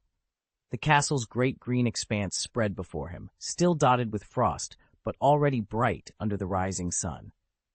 On the dewy grass, Estes and Caesar tumbled and wrestled, their laughter carrying up to his ears. Charles smiled, brushing the last traces of sleep from his mind.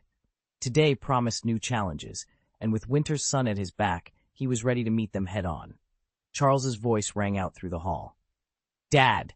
2 cheerful cries answered in unison. Charles looked down at the 2 little figures before him, a grin spreading across his face. "Good morning, Estes, little Caesar." "Cut it out," Estes shot back, rolling his eyes. "It's already noon." Charles's smile faltered. He glanced up at the tall windows, and sure enough, the sun was high in the sky. "Well, would you look at that?" he chuckled sheepishly. "I must have been celebrating a bit too hard last night. Sleeping in never felt so good." "Uh-huh," Estes muttered, folding his arms. "Anyway," Charles went on breezily, "you 2 carry on. Play whatever you like. I'm heading out now. I'll skip lunch. Let your mother know." With a playful salute, he turned and darted out of the castle before either child could protest. In the courtyard, Estes and his younger brother watched their father's retreating figure with matching scowls. Neither had inherited Charles's impulsive streak, but they'd long since learned that when their father got ideas, there was no talking him out of them. Beyond the castle walls, Charles made his way across the grassy fields to the military camp pitched by the riverbank. A month ago, he drafted a crude blueprint for a new kind of firearm and entrusted it to the skilled gunsmith, Caesar Courant. But news of a skirmish between the Whitebeard coalition and the Golden Lion fleet had pulled Courant back out to sea, armed and ready. Charles hadn't heard a word since, and he was more than a little anxious to know if his design had survived the chaos intact. He pushed open the flap of a supply tent and called into the bustle of armorers and riflemen. "Caesar!" A familiar figure looked up from a workbench, grease-stained and grinning. Charles strode forward, anticipation stirring in his chest. At last, he would see whether his invention had come to life, or if he'd wasted a month's worth of hopes. Charles swung the door open and strode into the workshop. "Have you finished what I asked you to build from my designs?" Startled, Caesar Courant jerked back. His hand knocked against a test tube. The pale green liquid inside sloshed over the rim and hissed as it ate into the wooden floorboards. A thin curl of acrid smoke rose in the air. Charles's eyes sharpened. "Caesar, what on earth are you doing? What is this substance?" He gestured at the corroding floor. A suspicion had been growing in him. Caesar must be siphoning off part of his research funds to pursue some secret project. Now the evidence was damning. "Mr. Charles, sir, how did you get in here?" Caesar stammered, attempting to divert the conversation. But Charles didn't hesitate. He crossed the room in 2 long strides and gripped Caesar's wrist firmly. "Tell me the truth. You've been developing poison gas, haven't you?" Caesar's face drained of color. He opened his mouth, then closed it, panic rising in his eyes. I'm sorry. I'm so sorry," he blurted, voice trembling. Silence fell over the workshop as Charles held his gaze, waiting for an explanation. "I swear I'll never do it again." Caesar Courant dropped to his knees, clutching Charles's leg as though his life depended on it. Tears welled in his eyes, and his voice trembled with genuine fear. Charles looked down, dark lines of irritation flickering across his face. "When did I ever say I was blaming you?" he asked, his tone cool. "And don't flatter yourself. I'm not accusing you of embezzling public funds." Caesar blinked, confusion and relief warring in his expression. He glanced away, shame coloring his cheeks, then forced out the question he'd been dying to ask. "Mr. Charles, did you get what you needed? The design I requested, is it finished?" Charles folded his arms. "Let me ask you this instead. What exactly did I ask you to do?" For a moment, Caesar looked as if he might collapse from indecision.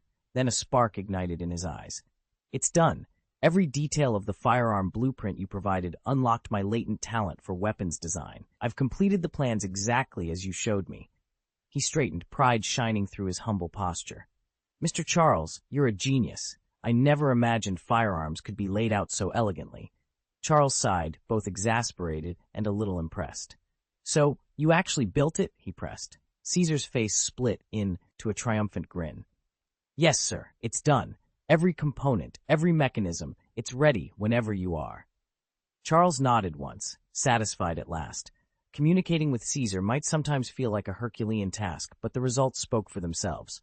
"Good," he said. "Then let's see what your genius can really do." Charles tapped his foot impatiently. "Just a moment. I'll fetch it for you." At the sharp note in his voice, Caesar Courant sprang up and crossed to the cabinet. Charles watched as the inventor opened its doors and drew out a 1-meter-long rifle, an exact match to the blueprint he'd provided. Then, as Charles's eyes widened, Caesar produced 4 more firearms, each shaped exactly as they appeared in Charles's drawings. "Mr. Charles," Caesar said, excitement bright in his eyes, "you gave me these sketches, and I let my imagination take over. What do you think? Do they meet your requirements?" With a triumphant flourish, Caesar placed all 5 weapons before Charles like precious treasures. Though he'd spent the last 10 years navigating this world, Charles recognized every model at a glance. He reached for the longest rifle, pulled back the bolt, and listened to the steady click-click-click. That familiar sound and feel rushed back to him, the same rhythm he'd heard in the rainforest, the same moment when he'd taken down Little Black. A surge of bittersweet nostalgia washed over Charles. He missed those hunts, even as he reminded himself there was no going back. Whatever had driven him here, it lay in the future, beyond memory and massacre. Chapter 190, See You on Calendar, 1487. Good, not bad at all. Really excellent work, Caesar. Charles nodded enthusiastically 3 times, a broad smile lighting up his face. Hey, hey! At the sight of Charles's approval, Caesar's tense shoulders finally relaxed.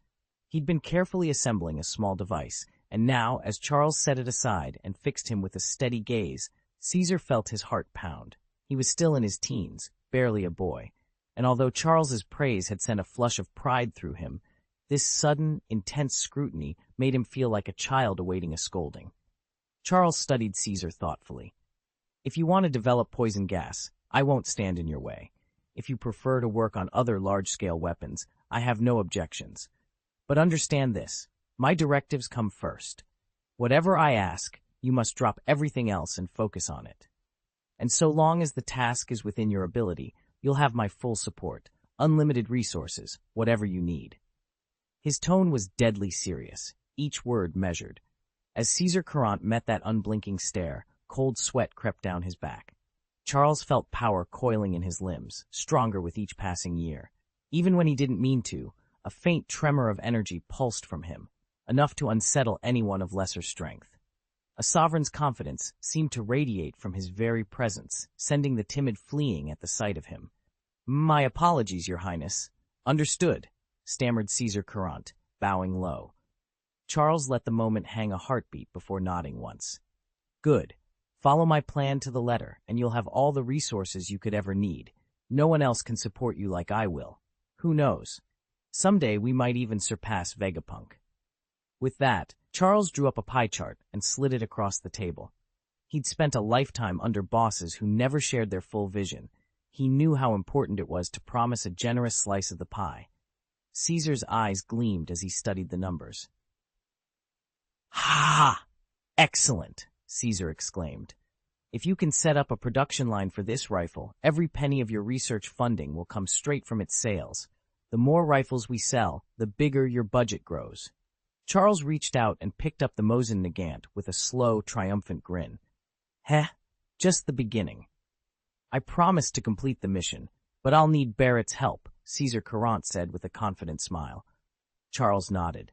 Caesar's devil fruit fusion experiments required precise scientific oversight, and Barrett's abilities were indispensable. After a few more technical details with Caesar, Charles set off to inspect the other laboratories. It was late, yet every scientist was still hard at work, so he made only a quick circuit of the camp before returning to his quarters. In the days that followed, Charles settled back into his familiar routine. By day, he was either training or instructing his subordinates, especially Barrett and Estes. Under his guidance, Barrett focused on acrobatic maneuvers, while Estes drilled relentlessly in swordsmanship, 2 disciplines at which Charles himself excelled. He poured all his knowledge into their development, offering advice and corrections without reserve. When night fell, Charles and his partner shared more intimate moments, jokingly calling it making babies, a cherished ritual that balanced the intensity of their days. Before long, the calendar turned to sea year 1487. Another year had passed, and although Charles had barely left the island, tales of his prowess traveled far across the oceans. The name of the world's greatest swordsman rang out more loudly than ever.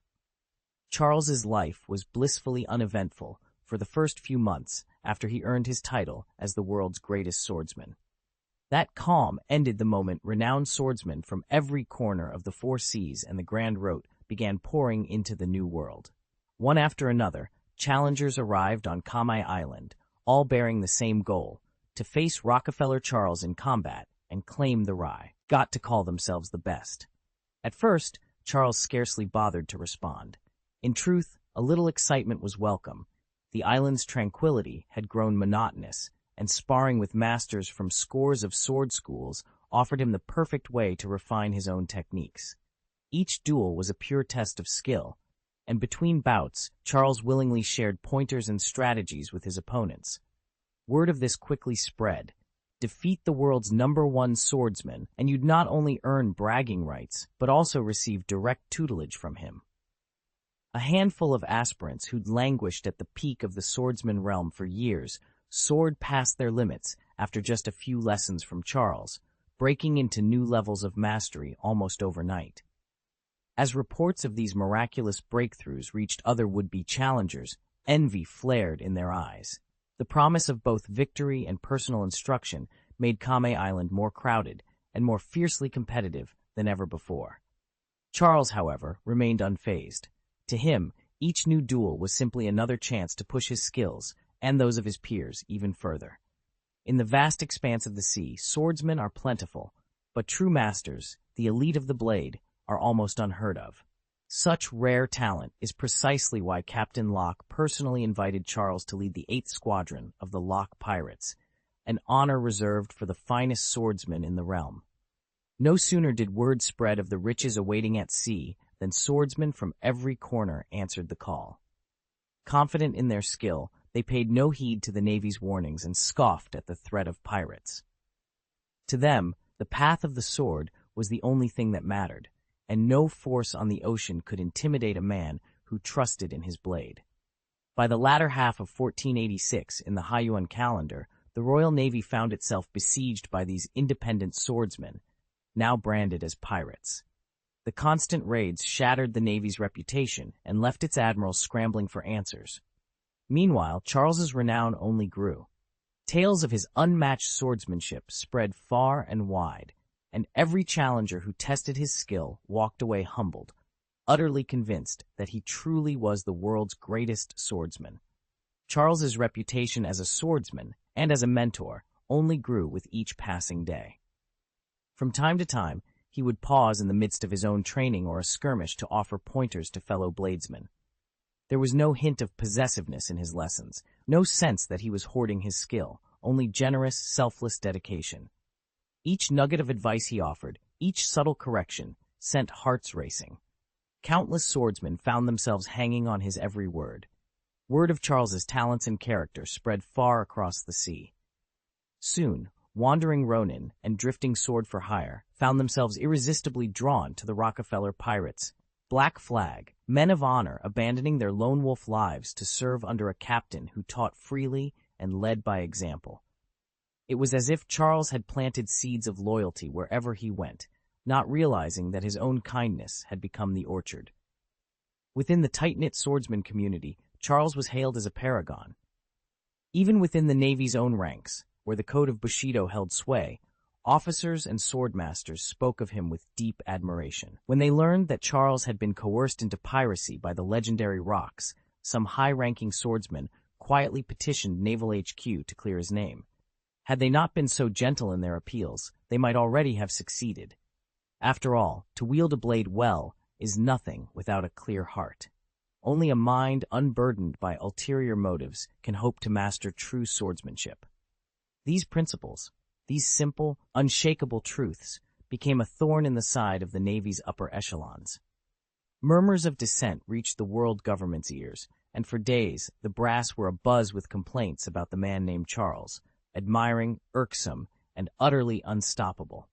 Could the name of the world's great Saint Swordsman really spread so quickly? It has, and swordsmen everywhere are singing Charles's praises. At first, when the Morgans Gazette ran its World's #1 Swordsman feature, it was nothing more than a gimmick to boost newspaper sales. But the moment the 5 elders of the world government caught wind of it, they realized this title wouldn't go uncontested. Names like Roger Golden Lion Valor and others of his caliber were bound to feel insulted. They'd fought tooth and nail to build their reputations, and they wouldn't stand by while some upstart grabbed the top spot. Especially one, plucked out of thin air by a journalism stunt. The government itself stood to profit from a high-profile duel for the title, but no one counted on things spiraling out of their control. What began as harmless promotion was fast becoming a powder keg, and soon the entire world would be watching to see who would truly claim and defend the crown of the world's #1 swordsman. Chapter 191, the influence of the world's greatest swordsman. Word spread like wildfire through the New World. Charles Rockefeller had proclaimed himself the world's #1 swordsman. Yet the established masters of the blade received the news with icy indifference. What was this brash pirate trying to pull? Was he demanding the world bow to his claim? Wulaoxing's temper flared when he heard the rumor. He stormed into Morgan's training hall and landed a solid blow on the older swordsman's shoulder. Do you think you can just hand out the title of world's greatest swordsman whenever you feel like it? Once you give it away, there's no getting it back. Despite Wulaoxing's outrage, the name stuck. Everywhere someone spoke of the world's finest swordsman, they all uttered the same name, Charles Rockefeller. As captain of the Rockefeller Pirates, one of the 4 legendary crews of the New World, Charles now occupied the very center of pirate legend. His sudden surge in reputation ignited a frenzy among would-be swordsmen and cutthroat pirates alike, all desperate to join his banner. Yet instead of relishing the attention, Charles felt a knot of unease tighten in his chest. The higher he rose, the greater the expectations, and the harder he would fall if he ever failed to live up to his own legend. In Charles's vision for the Rockefeller Pirates, membership wasn't about fame or raw power. It was about blood ties and loyalty. He never set out to recruit showy figures like Shiji the Golden Lion. As far as he was concerned, any pirate could join, but only those bound to him by family or friendship would ever rise to true prominence. That's why, when he was on Punk Hazard, he showed so little interest in Albert or Jin. They were outsiders, and Charles wanted no outsiders in his inner circle. He dreamed of a family pirate crew, one built from the ground up with his own kin and closest allies at its core.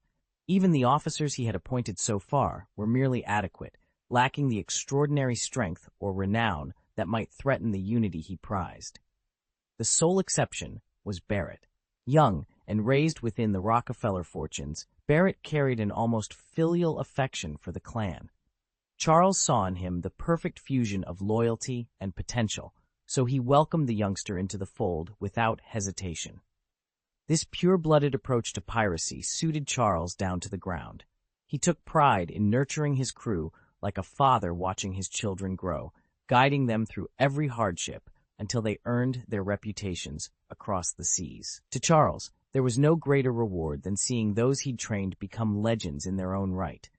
Legends who would always, first and foremost, be Rockefeller pirates.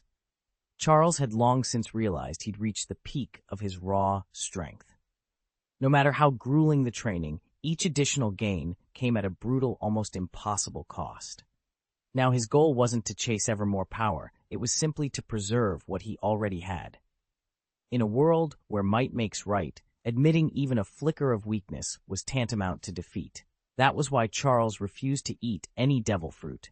He'd honed his body and swordsmanship to perfection, mastered his conqueror's Haki until it roared in his veins. As long as he remained disciplined, no enemy, even the heart of the Navy's fleet, could expose a chink in his armor. But devil fruit powers carried a fatal flaw. The cursed fruit user's total vulnerability to seawater and Seastone. For Charles, who still had the vitality of youth on his side, relying solely on his physical prowess felt infinitely more secure. Only one fruit ever tempted him, the vampire fruit. Its promise of eternal youth, of never withering or growing old, struck a chord deep within him. The other fruits, though flashy in their abilities, offered nothing beyond spectacle, and any power they granted still had to bow to the sea's weakness. Charles had learned from the legendary Kaido himself that true strength came from within, that with fierce willpower and unmatched Haki, even a devil fruit's force could be bent to his will. And so he stood firm, determined to remain both master of his own body and, if the need ever arose, master of a devil fruit's power as well, without ever sacrificing a single ounce of his hard-won might. Charles intended to dominate above all else. He refused to let his devil fruit weakness to seawater limit him, and truth be told, he loved swimming, especially splashing about in the waves with his wife. So for now, he had no plans to rely on his fruit power. He'd felt humiliated when he first sought refuge among the swordsmen, but after Elena's counsel, he'd made up his mind. No more hiding.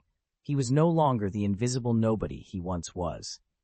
He stood among the four emperors of the New World, his flag firmly planted on Kame Island, the very heart of the perilous sea. It was only one island, but to every pirate and navy officer alike, the center of the Grand Line was his domain. Yet despite the prestige of his name, Charles's own fleet remained the smallest of the four. That weakness invited scrutiny and potential threats from rivals who were all too eager to see him fall. He couldn't afford to be underprepared again. He'd absorbed Elena's analysis of the treacherous political currents and resolved to change course. On the western shore of Kame Island, he had a grand arena built, a circular ring of sand and stone. There, any challenger brave or foolish enough to face Charles could step forward and settle their score in the only way that mattered, one-on-one combat under his watchful gaze. Only the ultimate victor earns the right to challenge Charles, and he never disappoints.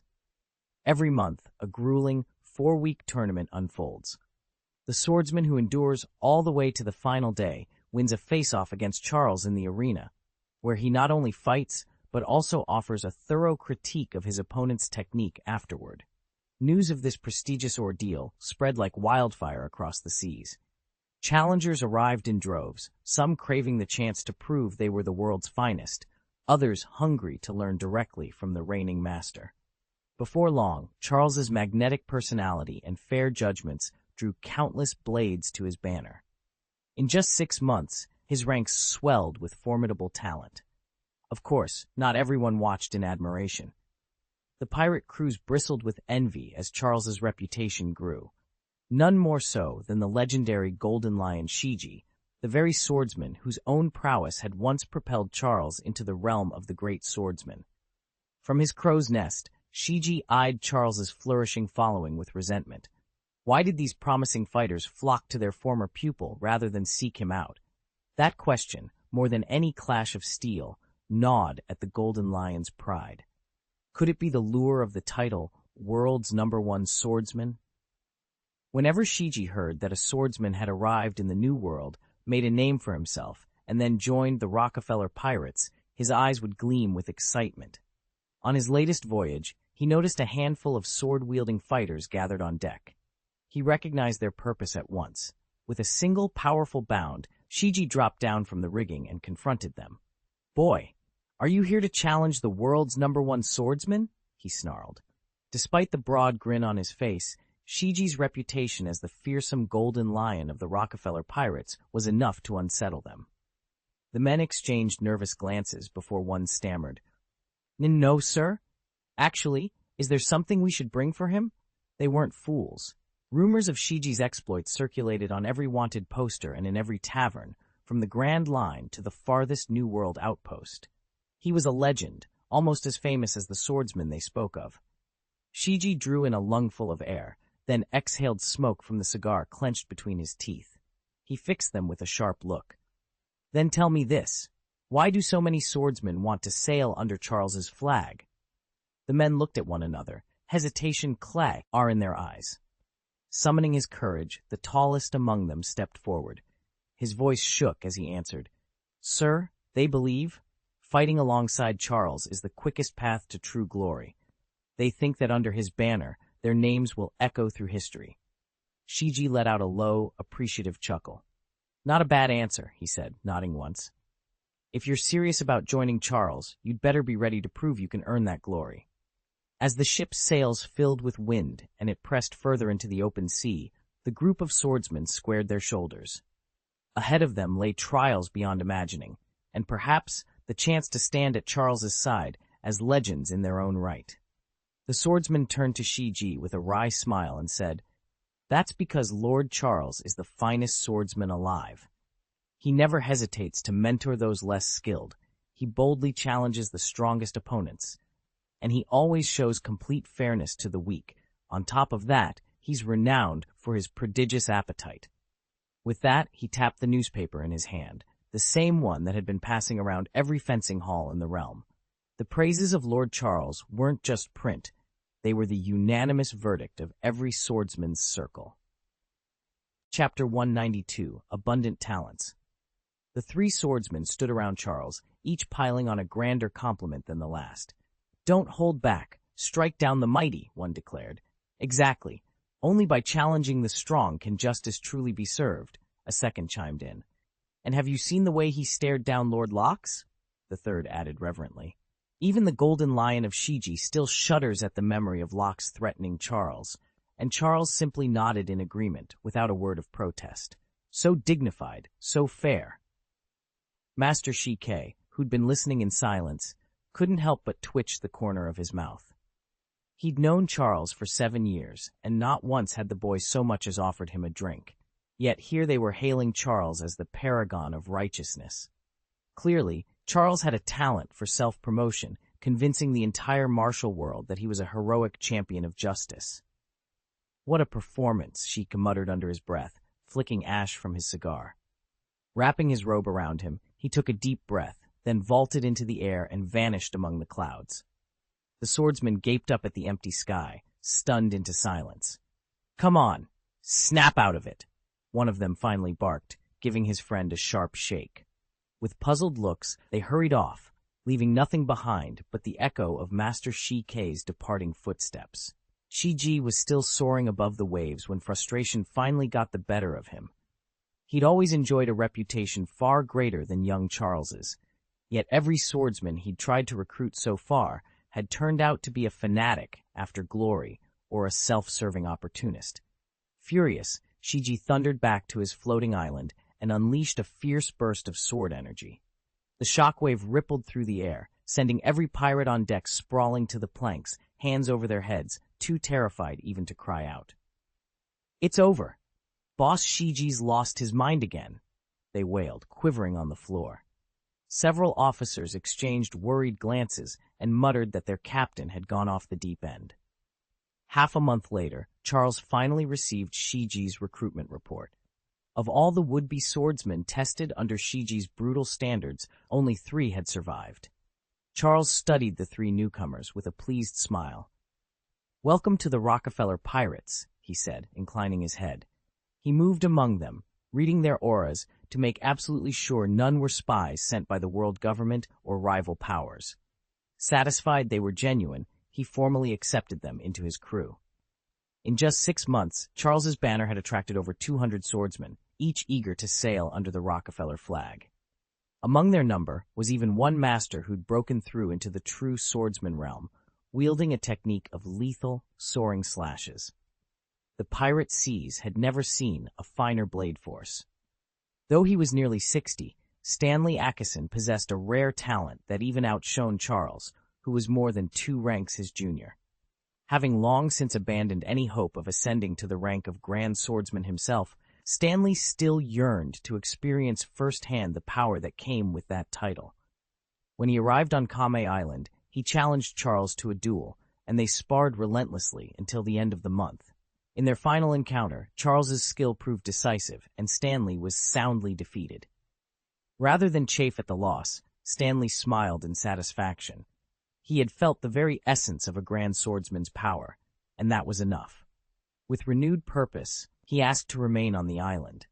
Recognizing his age and the wisdom he could impart, Charles offered Stanley a teaching position instead of sending him back to sea.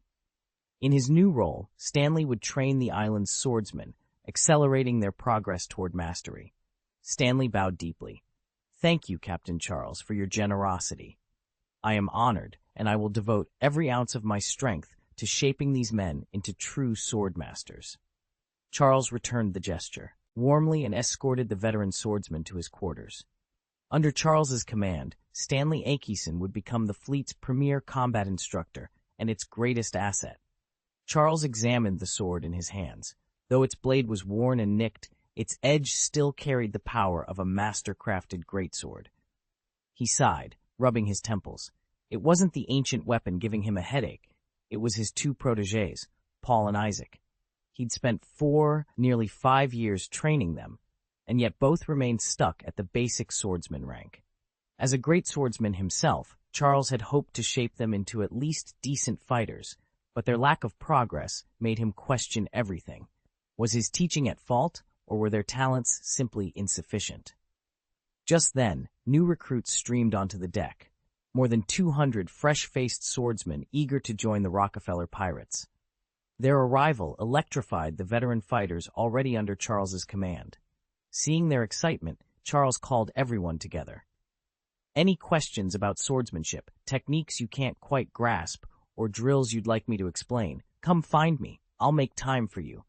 A roar of approval met his words. Each man yearned for the captain's guidance, even knowing how many burdens weighed on him as leader of such a vast crew. Charles gave a measured nod. He couldn't devote himself entirely to sword instruction. There were charts to update, patrols to organize, alliances to negotiate, but he would carve out what moments he could. After all, the strength of the Rockefeller pirates depended not on numbers, but on the skill and unity of every swordsman under his banner. With more than 200 new blades joining their ranks, the ship's hierarchy and fighting spirit were changing by the hour, and Charles intended to be the steady center that held them all together. Rodney Carter, captain of the 1st Division of the Rockefeller Fleet, was a force to be reckoned with.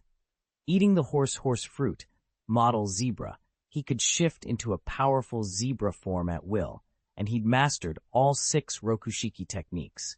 With lightning-fast shave kicks and moonwalk leaps, iron-hard Tekai defenses, slicing Rankyaku air blades, shadowy suit-foot glides, and pinpoint finger-gun strikes, he rivaled even a Navy lieutenant general in raw power. His 2 Haki, armament and conquerors, made him all the more fearsome. Bearing a 3,000 berry bounty, he commanded over 100 men across 2 pirate crews, terrorizing the seas wherever the Rockefeller flag flew. Bunil Ralph, leader of the 2nd Division, was equally formidable in his own right. The elephant fruit, model white elephant, granted him immense size and strength, and he too had mastered every Rokushiki move, from iron-hard blocks to fleet-footed leaps, from bone-crushing strikes to delicate evasions. With both armament and conqueror's Haki at his disposal, he matched Rodney Carter blow for blow. Ralph carried a staggering 9,000 berry bounty. Though he commanded over 100 men, he had no ship of his own. Instead, he was stationed on Kamai Island, tasked with defending the island's shores and overseeing its high-security prison. Paul Bunyan, captain of the 3rd Division, completed the trio of Rockefeller's top lieutenants. A master swordsman and expert in wielding Haki in combat, the so-called armed domineering, he cut through foes with uncanny precision.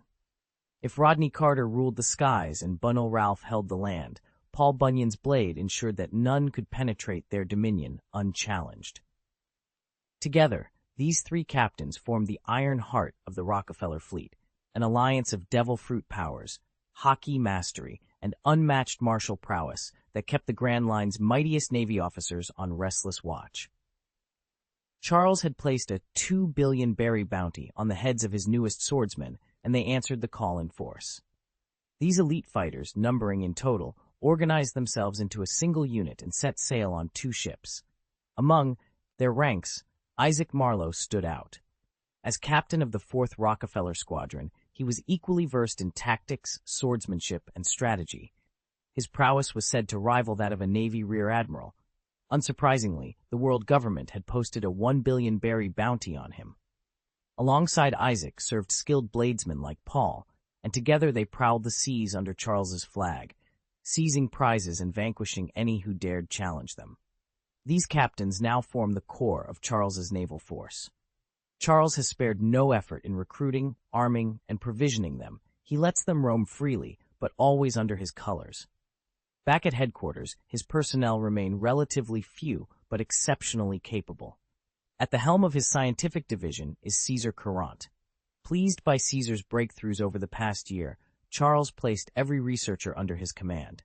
Meanwhile, Vinsmoke Gage oversees ship construction, devoting his shipyards exclusively to building for Charles's fleet.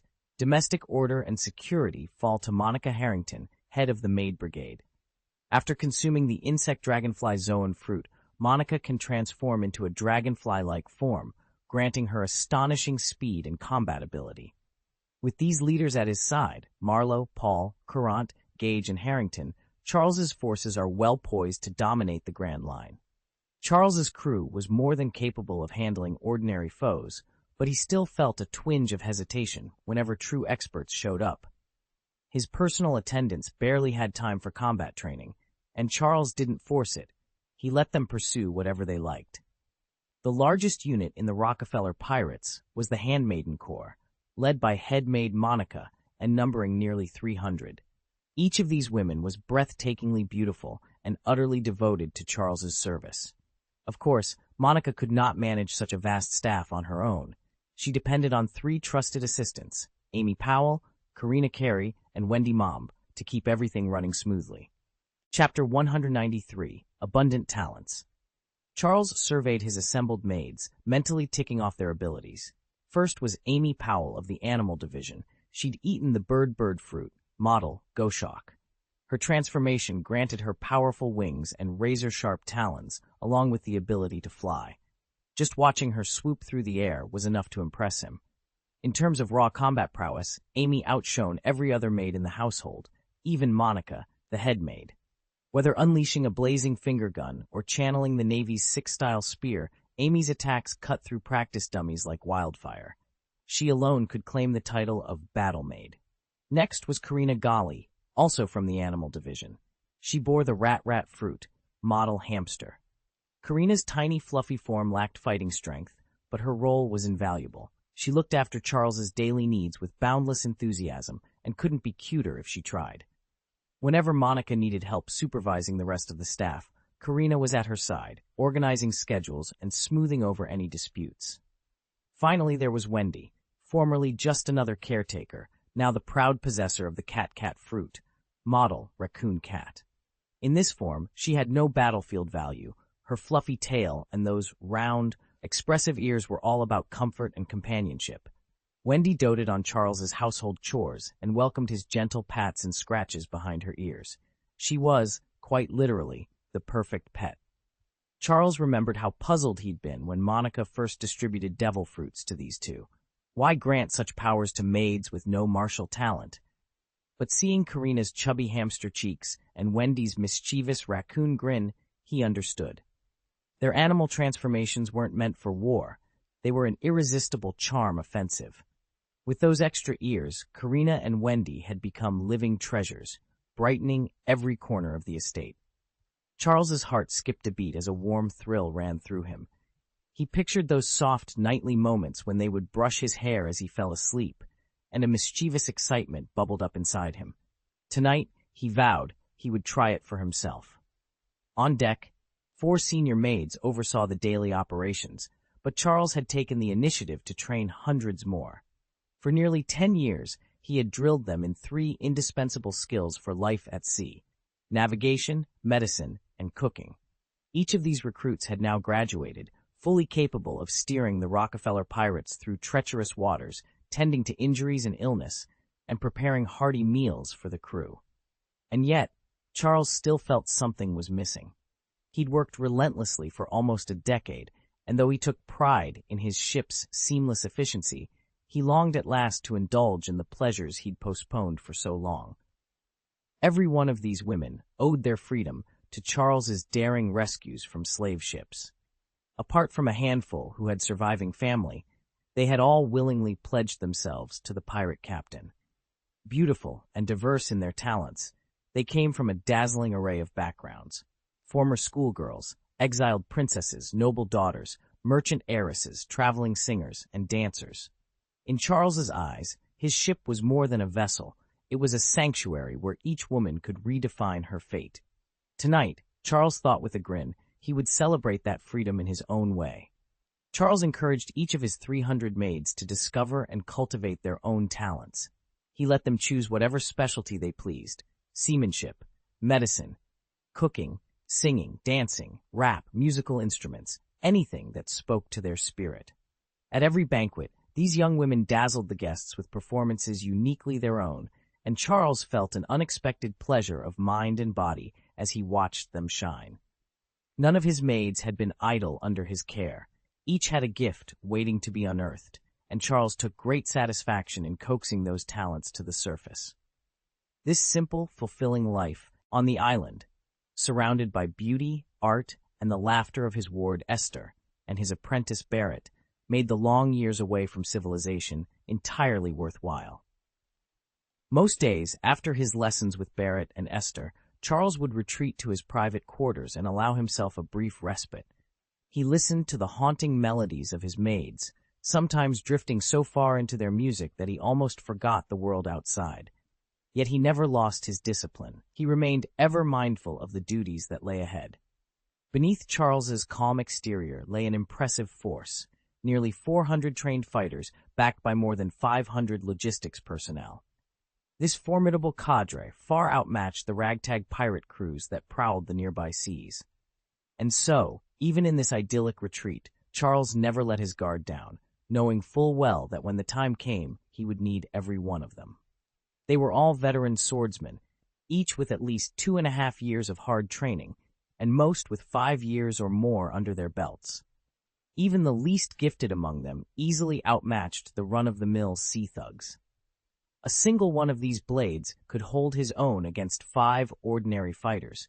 A company of 500 such swordsmen was the equivalent of 2,500 conventional troops. At the very top of the seafaring powers stood the Golden Lion Shiki, whose crew numbered well over 3,000. Next in line was Captain John, the otherwise unassuming pirate lord of the East China Sea. Unofficially allied with him, though never formally announced, were the crews of Wang Ji and Yin Fu. Together, their combined force reached nearly 5,000 men. Close behind them came Charles. Over the past year, his own strength had grown by leaps and bounds, earning him a reputation that few could ignore. And bringing up the rear was Edward Newgate, the so-called Whitebeard, ironically the weakest of the legendary captains. His fleet relied almost entirely on family ties and freshly recruited youngsters, none of whom possessed much real combat experience. Their loyalty rested solely on Whitebeard's fearsome name. Were it not for Newgate's personal might, the latter half of the New World would almost certainly have fallen under Captain John's flag. Charles stared at the faint glow dancing in his palm, comparing that energy to the power wielded by the pirates they'd encountered. Oddly enough, if you asked anyone at sea to name both the weakest and the strongest crew in the world, they'd answer the same thing: the Roger Pirates. They claimed no island, flew no flag, just drifted from one horizon to the next, never settling, never openly hunting Red Drew. No one even knew when or if they planned to. "We'll have to wait until they grow up," Charles sighed. His only hope lay in the 8 children under his wing: Barrett, Estes, Caesar, Tesla, Robert, Sif, Daedara, and little Eve. Their ages spanned from 11 years old down to just 2, and none were ready for the trials that lay ahead. Barrett, at 11, had already shot past Zhang in height, towering over 2 meters now and still shooting up like bamboo in spring. 7-year-old Estes, too, had blossomed early. Long silver blue hair framed a porcelain face, the depth of his icy blue eyes giving him a startling maturity. He'd adopted Barrett's habit of wearing a pristine white officer's uniform, and since awakening his formidable aura, Estes no longer rushed blindly into danger. Under Charles's deliberate guidance, he'd learned the art of restraint. As for Caesar, Tesla, Robert, Sif, Daedara, and tiny Eve, their futures were wide open. Charles clenched his fist, determination burning in his chest. He would see them ready, no matter how long it took. Charles had become increasingly withdrawn. Day after day, he gripped the Holy Land's sanctioned Western sword, its cold steel heavy in his hand, and drilled his blade techniques with unrelenting focus. His physical strength leapt forward, and, to his amazement, he inherited the prodigious talent for the Null DGE attribute. That aptitude ripened sooner than anyone expected, triggering an early awakening of his knowledge dominance. Almost overnight, every one of Charles's senses sharpened to a fine point. He could detect the slightest disturbance in another person's aura, or the subtlest shift in their breathing. Was this some hidden facet of his dominance attribute? It certainly wasn't mind-reading, precognition, or a sixth sense for danger, none of the legendary abilities he'd read about. He couldn't peer into thoughts, foretell the future, or eavesdrop across a crowded hall. So what exactly was this new edge his knowledge dominance had granted him? That question only deepened his frustration, because while his knowledge attribute blossomed, his dominance attribute stubbornly refused to manifest. Even when Charles fixed Esdeath with a deliberately overbearing glare, hoping to provoke her own dominance response, he saw no aura shift, no tremor of power in her defenses. Recognizing that he wasn't ready to force his dominance to surface, Charles made a decision. He would set the pursuit of that elusive power aside, at least for now, and immerse himself fully in the swordsmanship training Esdeath offered. With each swing of the blade, he resolved, he would grow stronger, and perhaps someday unlock the dominance he so desperately sought. Charles, hailed as the world's greatest swordsman, had taken Esdeath under his wing early on. Combined with her natural talent at sea and the chilling power of her devil fruit-infused blade, she cut an almost untouchable figure in any duel. So formidable was her technique that even the veteran swordsman aboard Charles's flagship dared not attempt a direct parry. In truth, Esdeath had exhibited that same invincible bearing since she was only 8 years old. Chapter 194, Abundant Talents. By the time Caesar turned 5, Charles had already scheduled every lesson and drill to shape his son into a formidable pirate heir. Yet no matter how meticulously Charles planned Caesar's education, etiquette, swordsmanship, navigation, one thing was certain: Caesar was blatantly lazy. He lounged over his desk, dozing through lectures, paying attention only when it suited him. It drove Charles to the brink of frustration. He'd indulged in table naps in his own youth, but under his watch, his son would follow no such example.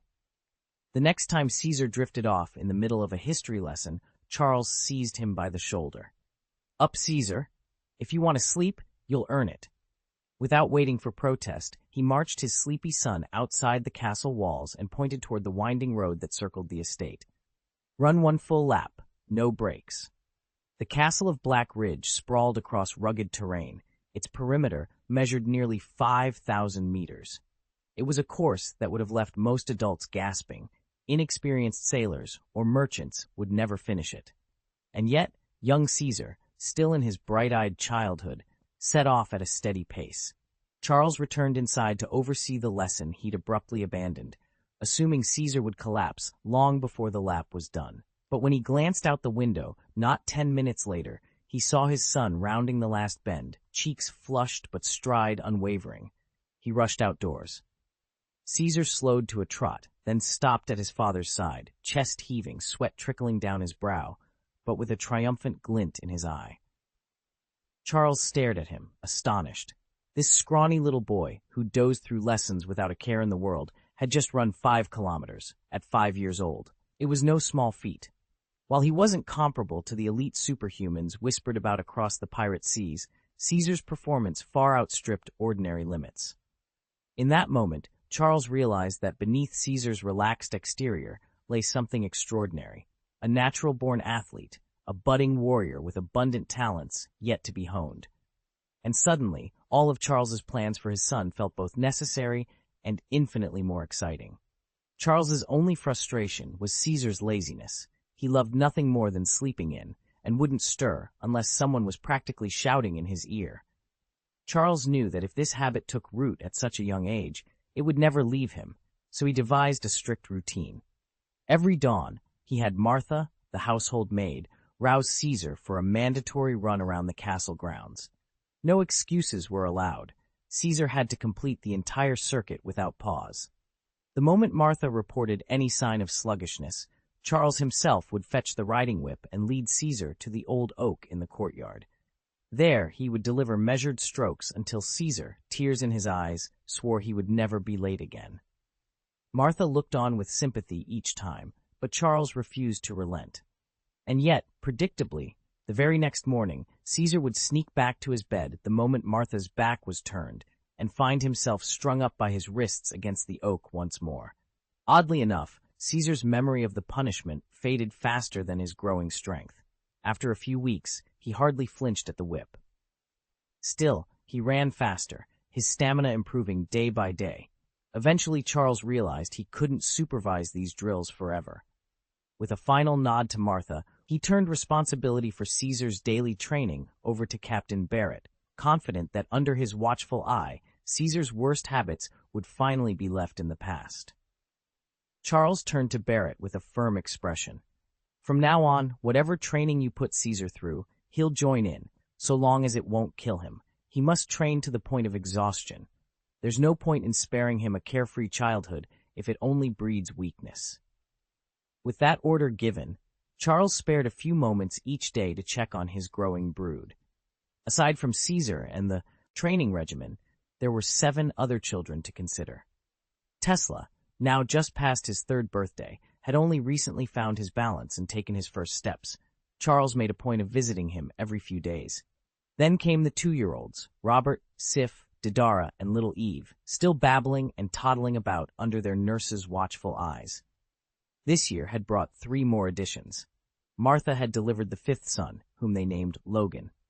Jenny joined the family circle with a 4th daughter, Jolie, and Alice's newborn Philip completed the line of boys. Altogether, the Rockefellers now numbered 10, 6 sons and 4 daughters. Only Esdeath showed the slightest promise of being enlisted for duties in the future, but even she was too young to shoulder real responsibilities. Charles let a small smile cross his face. There was no rush.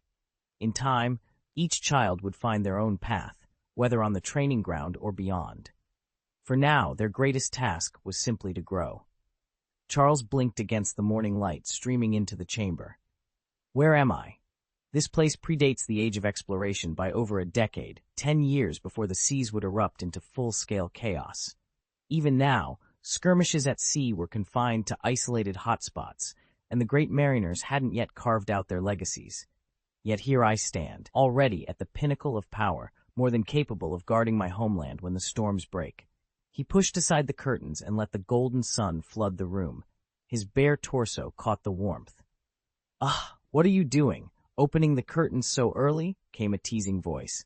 "It's fine, Irina," Charles replied with a grin. "You should go back to sleep. I have errands this morning and must leave early." On the bed, Irina tossed her tangled hair over one shoulder and blearily rubbed her eyes. A shaft of sunlight revealed more of her than Charles cared to acknowledge, and she shot him a mock glare. He just laughed, shook out his shirt and trousers, and began to dress. Before he could reach the door, another soft voice drifted over. "Charles?" He paused. On the second bed lay Elena, propped on her side, one eyebrow raised in mild reproach. Her eyelids fluttered open as if waking from a half-dream. "You're up early," she murmured, voice still thick with sleep. "I've got business to attend to," he said, pulling his boots on. "Don't worry, I'll be back before noon." Elena yawned and stretched under the covers. "I'll hold you to that." She closed her eyes again, though a faint smile curved her lips. Charles squared his shoulders, cast one final glance at the 2 women who'd become the heart of his small household, and stepped into the corridor. Ahead lay the castle's outer courtyard, and beyond that, the restless seas, waiting to test his strength in a world inching ever closer to chaos. Charles blinked against the soft glow of dawn as he climbed out of bed. "The sun's up already?" he muttered, surprised to find himself awake at 8 o'clock. Only a month ago, he'd still be fast asleep until 10 or 11. Across the room, Yeliana rubbed her eyes, echoing his disbelief. Neither of them bothered crawling back under the covers. Instead, they dressed quickly and slipped out of the castle. Below them, the Rockefeller pirates' camp sprawled across the northwest corner of Kame Island. What started as a handful of tents had swelled to nearly 1,000 inhabitants, all thanks to Charles's relentless labor. One by one, he had flattened the island's jagged peaks until the ground lay smooth and level, perfect for building shelters, armories, and training grounds. Better still, he'd uncovered a natural deep-water inlet here, so merchant ships no longer had to crowd into Kame Island's busy harbor. Tugboats glided effortlessly up to the pirate docks, unloading supplies and crew with ease. The camp's location was ideal. Nestled far from the main town in the southeast, it caused no disturbance to everyday life. Curious townsfolk rarely ventured this far, and those who did were greeted by the disciplined bustle of pirate comrades, rather than the sleepy streets of Kame. Charles paused at the edge of the clearing, surveying rows of tents glowing in the morning light. With the island tamed and the port operating smoothly, the Rockefeller pirates had everything they needed to thrive, so long as Charles kept waking up early to oversee it all. All the settlements cluster in the southeastern corner of the island, perfectly positioned to welcome ships arriving from the first reaches of the New World. "Captain!" At the main gate, the giant sentry house stood watch. When Will spotted Charles striding in, he snapped to attention. Charles offered a brief nod and pressed onward. Captain! Captain! As Charles made his way through checkpoint after checkpoint, more crewmen caught sight of him. They dipped their heads in greeting, murmuring in surprise that he'd arrived at the camp so early. It was almost unheard of. But if the captain had time to stroll through the defenses before dawn, they might as well start thinking about lunch. Charles paused only when he reached the heart of the camp. There, slung languidly between two posts, was Caesar, fast asleep, a hazel nut firmly clenched between his teeth. "Caesar! Wake up!" Charles had intended to review the science team's latest findings first, then stop by to check on Esdeath and Caesar in turn. Instead, he found only snoring. Clearly, Caesar was dreaming. With a sigh, Charles reached out and gave the hammock a firm shake. "Come on, Caesar, enough rest. We've got reports to read and orders to issue." The sleeping officer twitched at the disturbance, but made no move to wake. Charles set his jaw. Camp duties could wait no longer, especially when the captain himself was on the scene. I woke at dawn to find that little rascal still curled up in the hammock, fast asleep. On impulse, I let out a thunderous roar. Startled awake, Caesar shot up so abruptly that he tumbled right off the bed. "Ow! That really hurts. Dad, why are you here?" he whimpered, rubbing his backside as he sat up. Then, blinking back tears, he glared at me with wide, incredulous eyes. Chapter 195, The Sea King's Request. "Humph, if I don't wake you, I'd never know you ever got up. Sun's blazing down on your back, and you're still snoring." Charles scowled the moment he spotted his son Caesar, sprawled out on the ground. The boy had a remarkable gift for cultivation, yet spent every morning dozing away like dead weight. It infuriated Charles, but after all, this lazy glutton was his flesh and blood. A little forceful parenting wouldn't go amiss. With a swift whack, Charles's iron-clad fist connected with Caesar's forehead. Instantly, a red lump blossomed where he'd struck. "Get up, you good-for-nothing. Now run laps around the camp, and don't you dare stop until I say so." "Okay, father," Caesar yelped. He scrambled to his feet and charged off, panting and sniffling. Better to earn himself a few extra miles than face another of Charles's blows. From behind the palisades, the soldiers of the camp chuckled at the sight.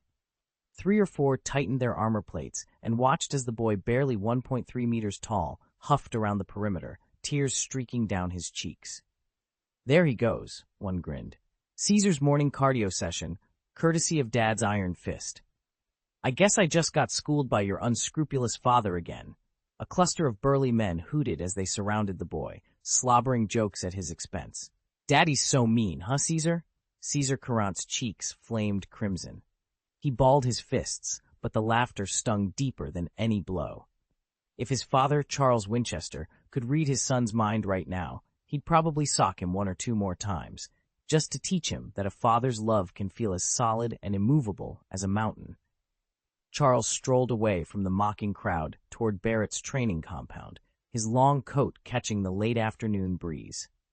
Ahead, Barrett, his camp's uncompromising overseer, was powering through another set of pull-ups, each motion sculpting his already formidable frame. Charles allowed himself a small, approving smile. Discipline like that earned respect in any world. "Ivan," Charles called softly to his aide, who jogged up beside him.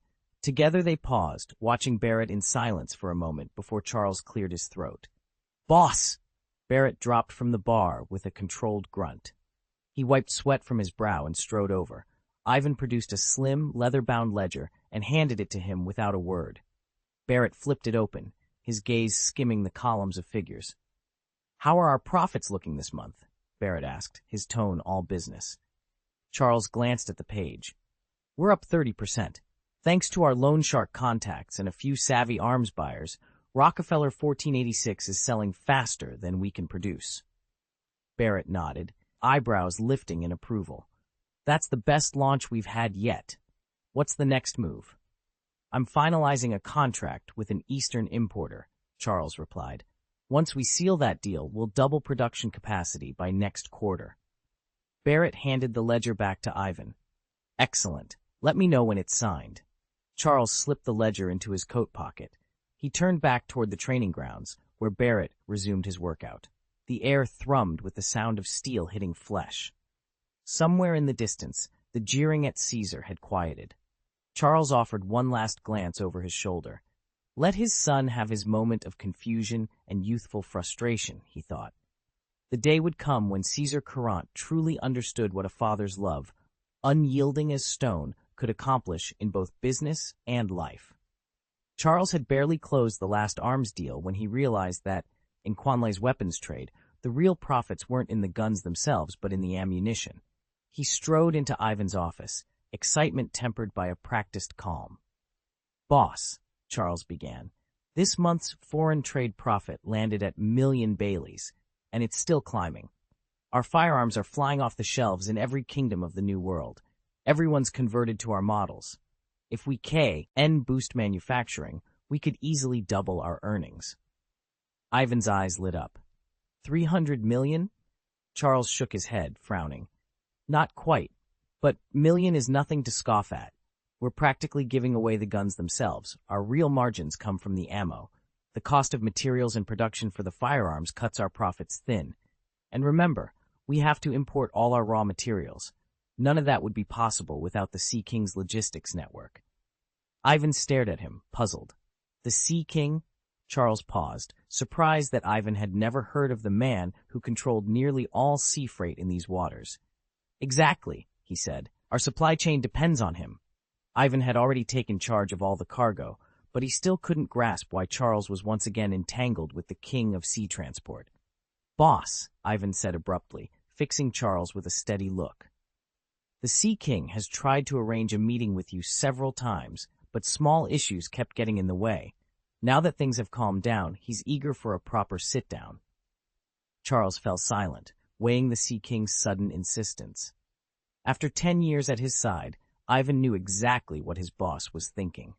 "By the way, boss," Ivan continued, "did you know that Charlotte Lingling of the Totland Sea region hosts an annual tea party and invites many rulers from the Dark World?" Charles raised an eyebrow. "And what does Charlotte Lingling have to do with any of this?" He already understood that Lingling held close ties to those Dark World emperors, and that each year they arrived bearing lavish gifts. Yet Ivan still had more to say. "You really don't know?" Ivan asked, his eyes bright with excitement. "At her tea party, every Dark World emperor sends their finest offerings, and the Sea King is desperate to get his hands on them." Ivan, the dog-headed military strategist, leaned over the map-strewn table. "Even in the Dark World, not all the emperors are on good terms," he noted.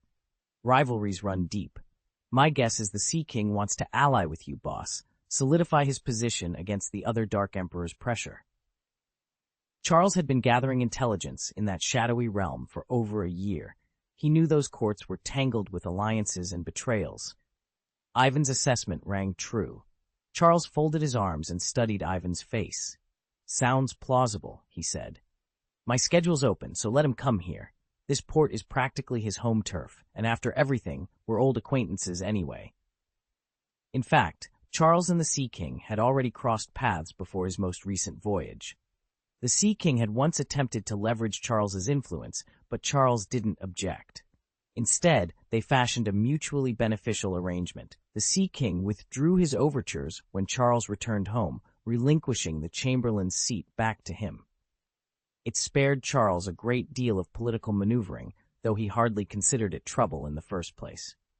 "All right, then," Charles concluded, a confident glint in his eye. "Let's send the invitation." "I'll convey your message, boss." Sergeant Ivan gave a measured nod, and Yifan flipped open his notebook to continue the briefing. Charles had dropped by today purely to inspect the camp and learn what had transpired over the last month. He refused to be the kind of absentee proprietor who trusted everyone at face value. Far too many had been deceived that way. Despite his modest Buddhist leanings, Charles never let his beliefs dull his vigilance. As Ivan rattled off reports on supplies, troop morale, and security, Charles studied the sergeant's every expression, ready to spot any hint of deception. After 10 years of working side by side, he knew better than to give blind trust. "By the way, boss," Ivan added, pausing as if recalling a critical detail. "Over the past year, a pirate fleet has taken root in the heart of the New World. They've been pillaging kingdoms and ambushing our caravans, making off with a great deal of our merchandise." Charles's brow hinned. He set his teacup down gently, the porcelain ringing softly in the silence. Pirates? He said, voice calm but edged with steel. Who dares to seize my goods in the New World? It's the Walled Pirates, the same crew Golden Lion Shiki hunted down, Ivan said, his voice low. Their leader is Bondi Walled, the so-called World Destroyer. He reached into his coat, pulled out a yellowed newspaper, and flipped it open. After a moment's reading, he handed it across the table to Charles. Chapter 196, The Rise of the Walled Pirates. Charles leaned back in his chair, the fresh newspapers spread across his desk.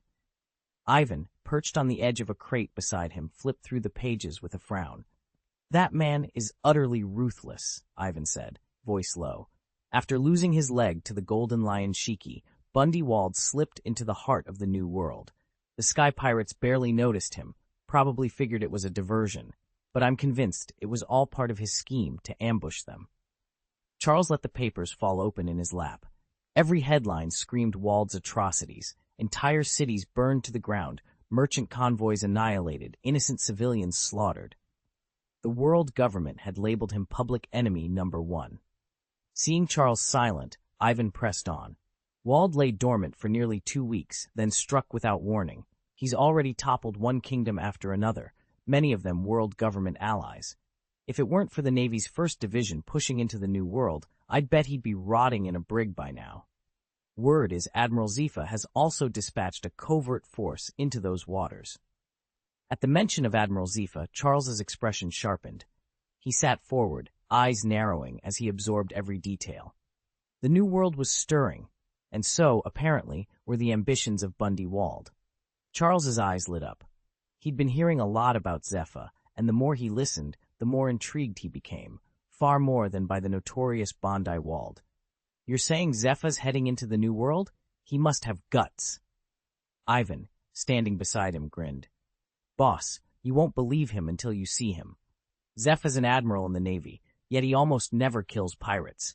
He and his men knock them out or haul them back to port alive. His entire advance squad captures every foe instead of leaving them dead. World government officials are furious. Some high-ranking admirals even complain he's too soft, that he lets potential threats live.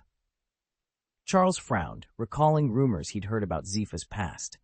Allegedly, pirates had massacred Zifa's family years ago. If that was true, then sparing pirates now was more than a tactical choice. It was a personal code born of tragedy. He felt a pang of frustration. He'd once dreamed of rescuing Zifa's family himself, of earning the Admiral's lifelong loyalty. But he'd arrived too late, and there was nothing left to save. Now, with Zifa fast becoming a legend for his merciful tactics, Charles realized he had no way to repay the debt or win his favor. All he could do was stand by and watch history unfold. After Zifa's entire family was murdered, he offered to resign his commission, but his superiors refused. He kept his rank as admiral, only to be reassigned as a training instructor at the naval boot camp. In effect, the Navy has lost one of its few frontline commanders, and this gap in high-end firepower threatens to unsettle the fragile peace in the New World. Over the past year, the great pirate crews have remained unusually quiet, including the Golden Lion, Shiki. His epic clash with the Navy 12 months ago taught him a hard lesson. You can't pick a three-way fight with the other emperors without leaving yourself wide open to a naval counterstrike. With one less admiral on active duty, Shiki sees his chance and will not hesitate. Everyone expects the coming years to ignite into a bloodbath. With only a single admiral left to defend the Navy's interests, the fleet's top-tier combat strength is stretched perilously thin. As for Vice Admiral Karp, rumor has it he's been shadowing Roger's old routes, scouting distant sea lanes, and preparing for whatever comes next. Without enough heavy hitters to challenge them, the Navy will think twice before venturing deep into the New World, leaving the pirate alliances to tear each other apart instead. Charles's worry tightened like a vice in his chest. He wasn't afraid of battle itself. He was afraid of what would happen to his family once the fighting began.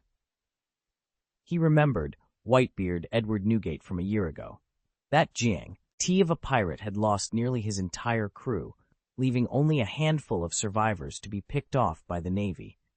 Rumor had it the Whitebeard pirates had only reclaimed a shred of their former strength after dragging his sons into every skirmish this past year. Charles vowed not to repeat that mistake. He would keep his children by his side until they were old enough and strong enough to protect themselves. With that resolve, he turned his attention to his youngest, Caesar, who was already finishing another lap around the camp.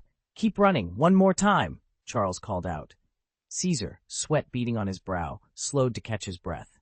Then a booming voice, stern, commanding, like a devil's roar from the abyss, echoed across the open ground. He glanced toward the source and saw his father perched on a sturdy wooden chair, arms folded, eyes blazing. Startled, Caesar swallowed hard. His legs itched to stop, but he dared not disobey. He forced his feet to pound the dusty earth again, completing lap after lap in silence. Charles wasn't some sadist. He could feel the fierce life pulsing through Caesar's veins.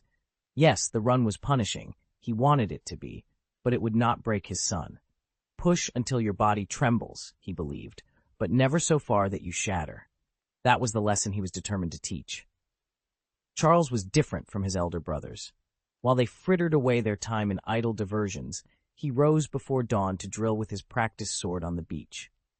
Mornings were for blade work, afternoons for mastering his devil fruit powers. His discipline was ironclad. He'd never tolerate the kind of laziness that had Caesar slacking off 3 days out at sea, only to spend 2 days mending his nets.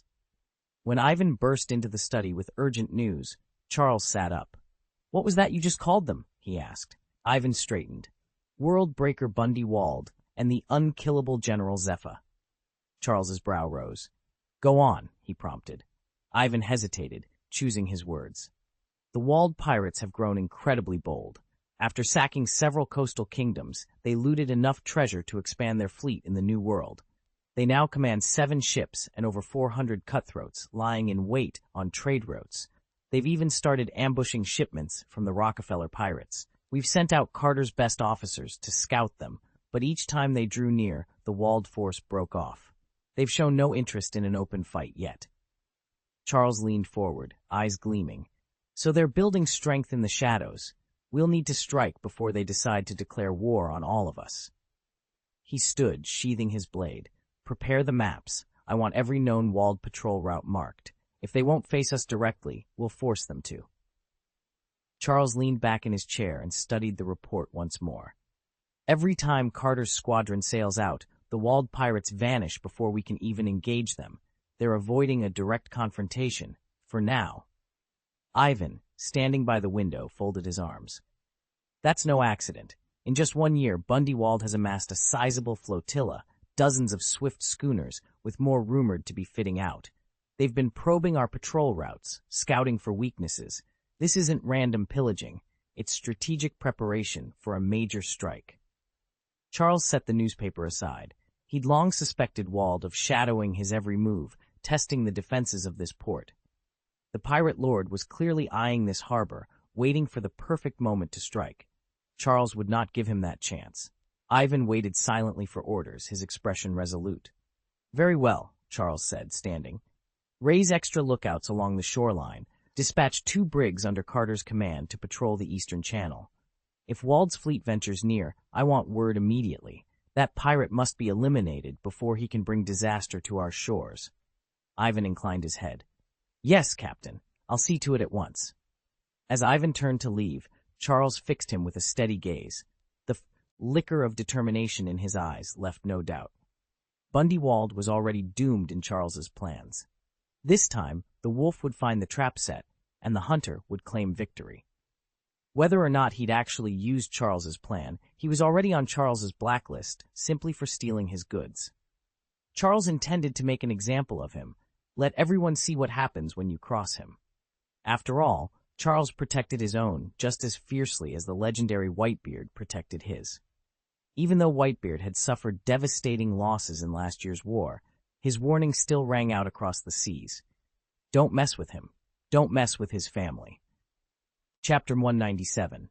Brother, the Rockefeller pirates have been cruising these waters more and more frequently. Shouldn't we steer clear of them? Binjak asked, worry etched on his face as he glanced nervously at Bundy. Last year, their Wald pirates had done very well here, but they still hadn't forgotten the debt they owed to the world's greatest swordsman, Rockefeller Charles, whose renown rivaled even that of the Golden Lion, Shiji. Bundy Wald leaned back against the rail, taking a long swig of ale. He shrugged. What have we got to fear? It's been a full year. I've trained harder than ever and grown considerably stronger. If Charles shows up, I might not beat him, but I can certainly slip away. No big deal.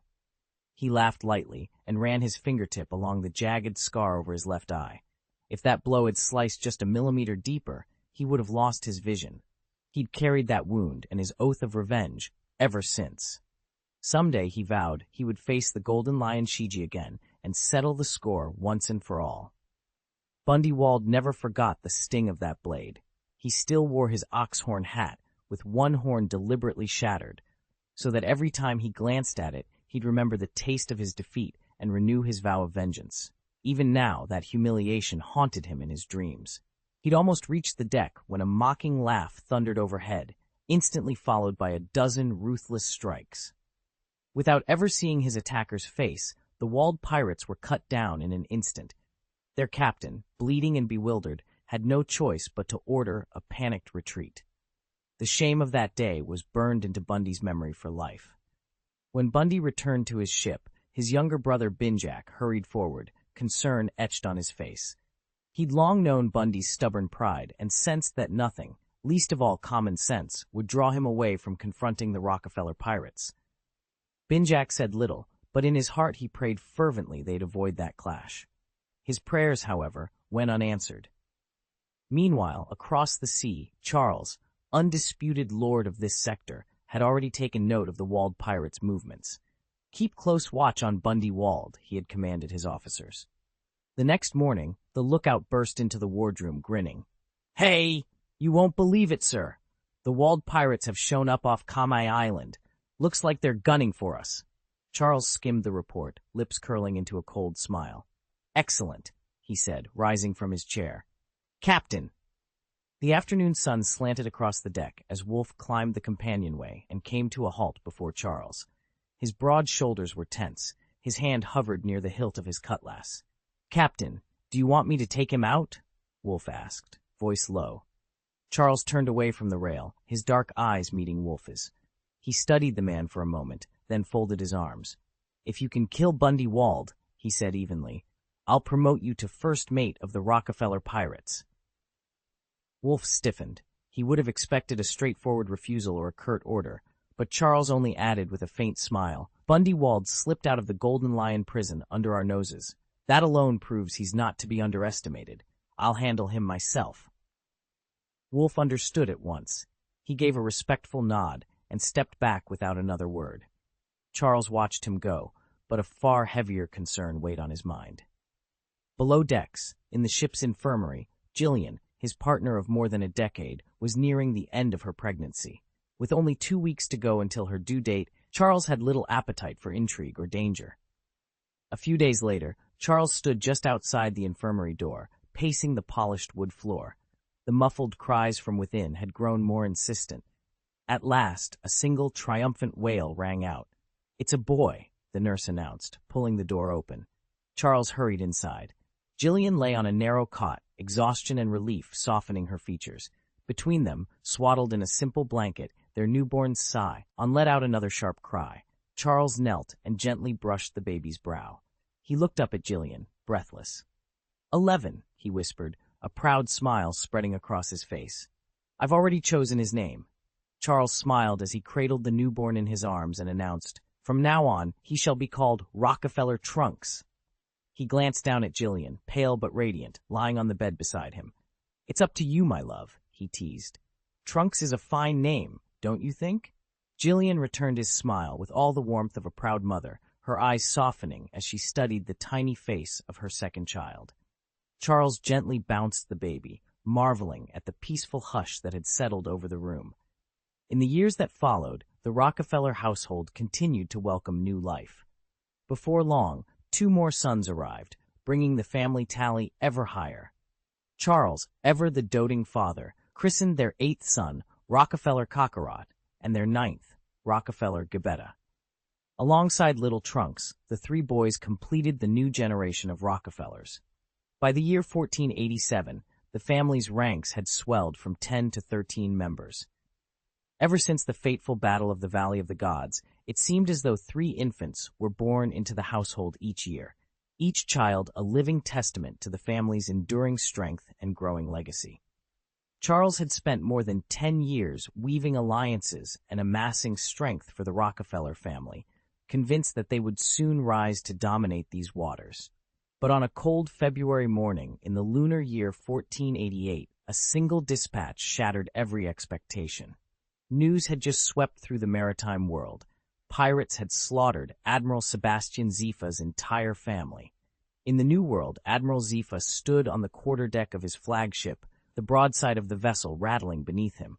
A courier's note, stained with ink and urgency, trembled in his hand. As he read the words no officer ever wants to see, his legs gave way. He sank to one knee, the paper floating free onto the deck. "This can't be," he whispered hoarsely, eyes fixed on the dispatch. "It simply can't be true." At once his officers sprang forward. Lieutenant Marlowe caught Zepha's shoulder. Ensign Dupré crouched at his side, offering a sailor's attempt at consolation. But no words could chase away the horror in the Admiral's gaze. His usual stoicism cracked, tears welled and rolled down his cheeks. "My deepest condolences, Admiral," murmured Captain Rourke, bowing respectfully. Zifa clenched the note. "No, I," his voice broke. Then, with a sudden, furious resolve, he pushed himself to his feet. "Unfurl the sails. We make immediate course for Navy headquarters. Every second we waste, those monsters win a greater victory."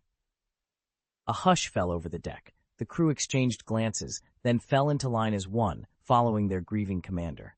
Behind them, the horizon stood empty, but before them lay justice, vengeance, and the storm of war. And somewhere, Charles Rockefeller watched and waited, knowing that the tides of fate had just begun to shift. Admiral Steelbone Sora sat behind the high table in the Navy's central command room, staring down at the assembly of generals before him. "Our people's families were attacked, brazenly, by pirates last night," he began, voice cold and steady. "These are no random brigands. They slipped through Admiral Zepha's grasp during his reprisal mission. They must be captured at once, and Zifa will explain how they escaped under his watch." Silence followed, heavy enough to hear the scrape of boots against the marble floor. Admirals warring states and bore. He sat motionless, eyes fixed on Sora. Even the notoriously outspoken Garp pressed his lips together, knuckles whitening as he gripped the edge of the table. "Damn it," Garp finally hissed, veins throbbing at his temples. "If those pirates are still at large, we'll haul them in by force, and we'll make sure Zifa himself orders their execution. No excuses." General Kong, seated at the far end, did no comment. His expression remained inscrutable. Before anyone could respond, the double doors swung open with a clang. A young messenger stumbled in, wiping sweat from his brow. "Reporting, sir," he gasped. "Admiral Zepha has formally requested permission to return to headquarters. He's already on his way." A murmur rose through the room as Sora exchanged a sharp glance with his fellow admirals. The hunt for the escaped pirates and the answers behind Zepha's failure had just become urgent. Chapter 198, The Sword Points at the Walled Pirates. The council chamber fell deathly silent after Admiral Zepha made his request. At long last, Marshal Kong exhaled and spoke. "Very well, he's granted permission to return." A hush followed that decision, until Garp could restrain himself no longer. With a thunderous crack, he slammed his fist into the oak table, splintering the wood. "I won't stand by," he roared. "You've told me where the walled pirates slipped away. Let me hunt them down myself." Garp rose to his full height and fixed Marshal Kong with a furious glare. He'd seen Zepha's hollow grief, the way the Admiral carried the weight of a personal tragedy, and it cut deeply. As Zepha's oldest friend and comrade, Garp could not bear any more of this pain. Sora, standing quietly at Garp's side, handed him the latest intelligence report. "They've entered the New World by way of Murloc Island," she said softly. She understood Garp's rage. No blame flickered in her gaze. "I'll set out immediately," Garp declared. He draped his dark cloak over his broad shoulders, nodded once to the assembled officers, and strode through the chamber doors. He paused on the threshold, the chill wind of destiny at his back, ready to bring the Walden pirates to justice. "When Zepha returns, I want you to make sure he doesn't do anything reckless." With that order, Garp turned and strode toward the naval docks. The massive doghead warship lay moored at the quay, its prow cutting an intimidating silhouette against the water.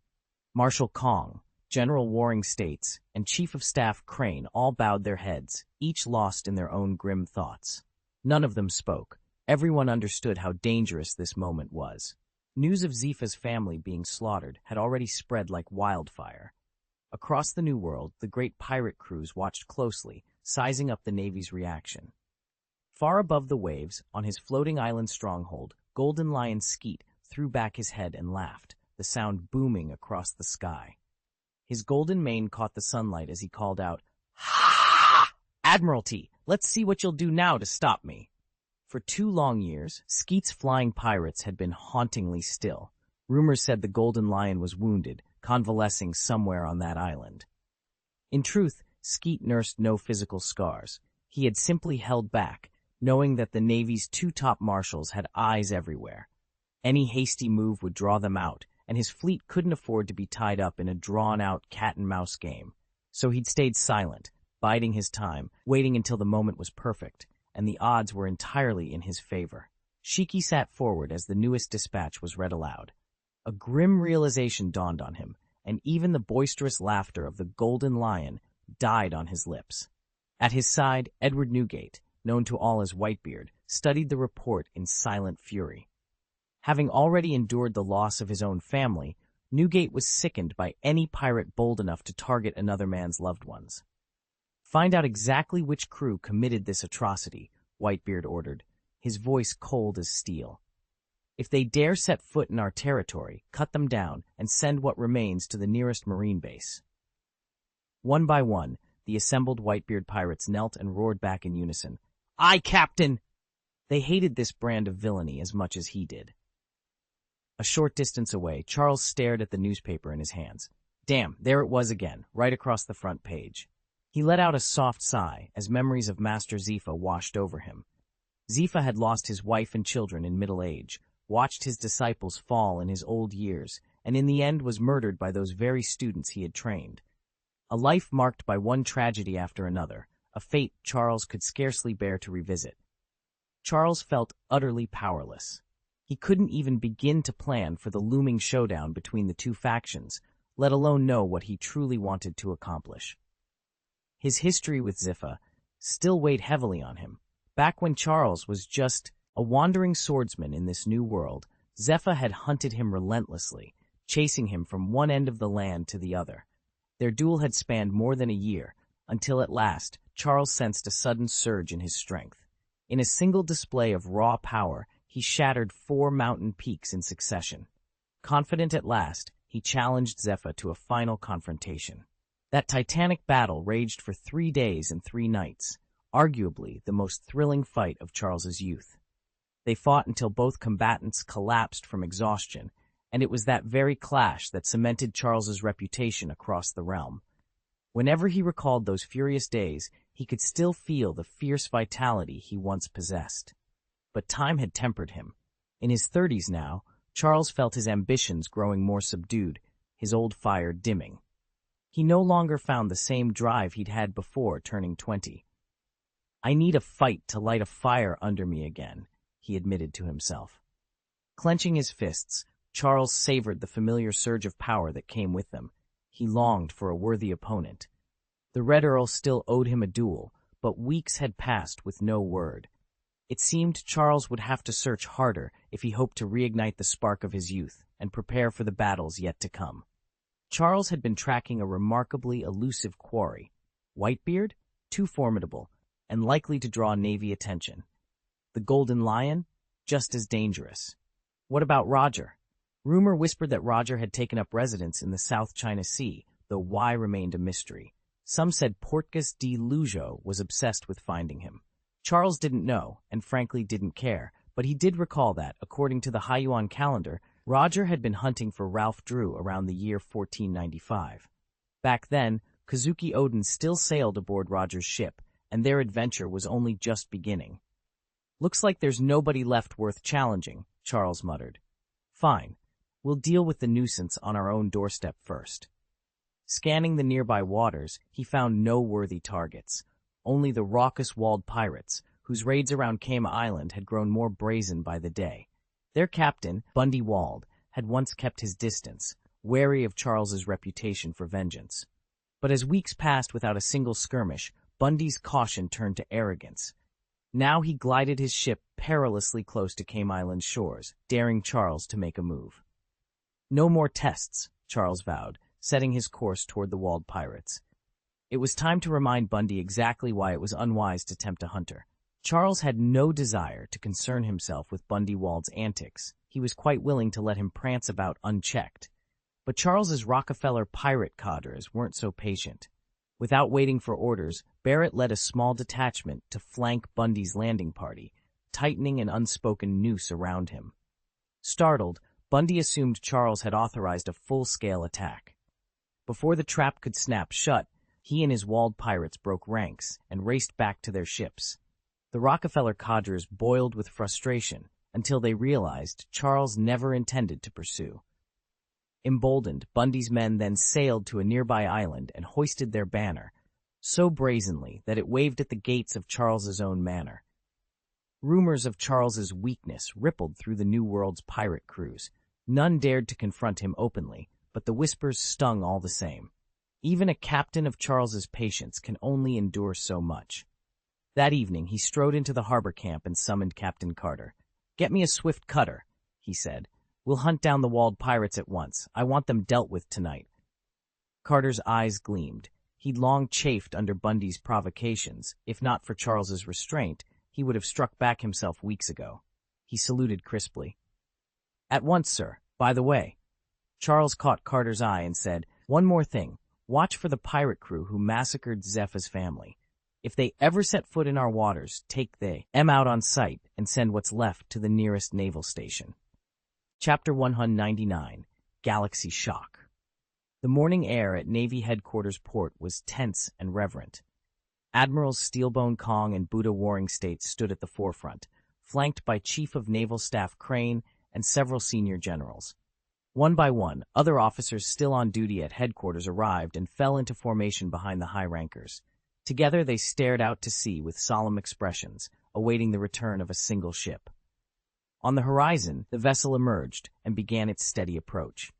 Perched on its bow was Admiral Zepha, his frame unnervingly gaunt, his once bright eyes hollow and distant. Though he stood as straight as ever, the confidence that had defined him was gone, replaced by profound sorrow and a simmering, unspoken hatred. Marshal Kong and General Warring States exchanged worried glances. Neither had ever seen Zepha look so broken, as if his spirit had been torn away. A sudden creak of metal drew everyone's attention. The gangplank had dropped. With measured steps and a glazed stare, Admiral Zepha disembarked, moving like a sleepwalker, his presence at once commanding and eerily lifeless. Marshal Kong stepped forward, opening his mouth as if to speak, but the words caught in his throat. In the end, he could only force out 2 trembling syllables. "I'm sorry." Uttering them seemed to drain him. He bowed his head and stood in mute remorse. Charles lifted his gaze, his eyes cold and unshaken as they fixed on the chastened marshal. Next came Admiral Kuzan. "Charles, I owe you an apology," he said, his tone heavy with shame. "The Navy failed you. We let your family down." Tears welled at the corners of his eyes, and he, too, lowered his head. Charles met Kuzan's sorrowful look without flinching. He wanted to cry, but over these past days he'd exhausted every tear he had. Finally, Admiral Tsuru approached. "We have captured the pirates responsible for murdering your family," she announced softly. "Vice Admiral Garp personally apprehended them. They're ready to face justice under your command." Her voice faltered as she turned away, unable to meet his eyes. At the mention of the killers, something in Charles shifted. A flicker of feeling passed through his expression before it hardened into a focused, deadly resolve. Beneath his calm exterior, the coiled promise of vengeance glowed like a spark in the darkness. "I want to see them one last time." At these words from General Zepha, his first in days, Marshal Kong turned without a word and gestured for the formation to move out. Hundreds of sailors fell in step behind him, followed by General Zhang Guo and Chief of Staff He. They filed down the gangway and onto the wide, empty dock at the rear of the fleet. In the center of the open space lay 2 coffins, one large and the other much smaller. Both lids were propped open, deliberately left ajar so Zifa could pay his respects. When Zifa caught sight of them, the dam within him burst. He stumbled forward, dropped to his knees beside the larger coffin, and let out a heart-wrenching cry. Ah! His anguished roar rolled across Marinfando Harbor, silencing even the gulls overhead. The sailors froze in place, many of them turning away, tears glimmering in the lantern light. Though no more tears came, Zepha's sobs shook his entire frame as he pressed his hands to the polished wood. Marshal Kong watched in solemn silence.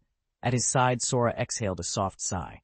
"He needs a moment alone," Sora said quietly. "Shall we?" Kong nodded.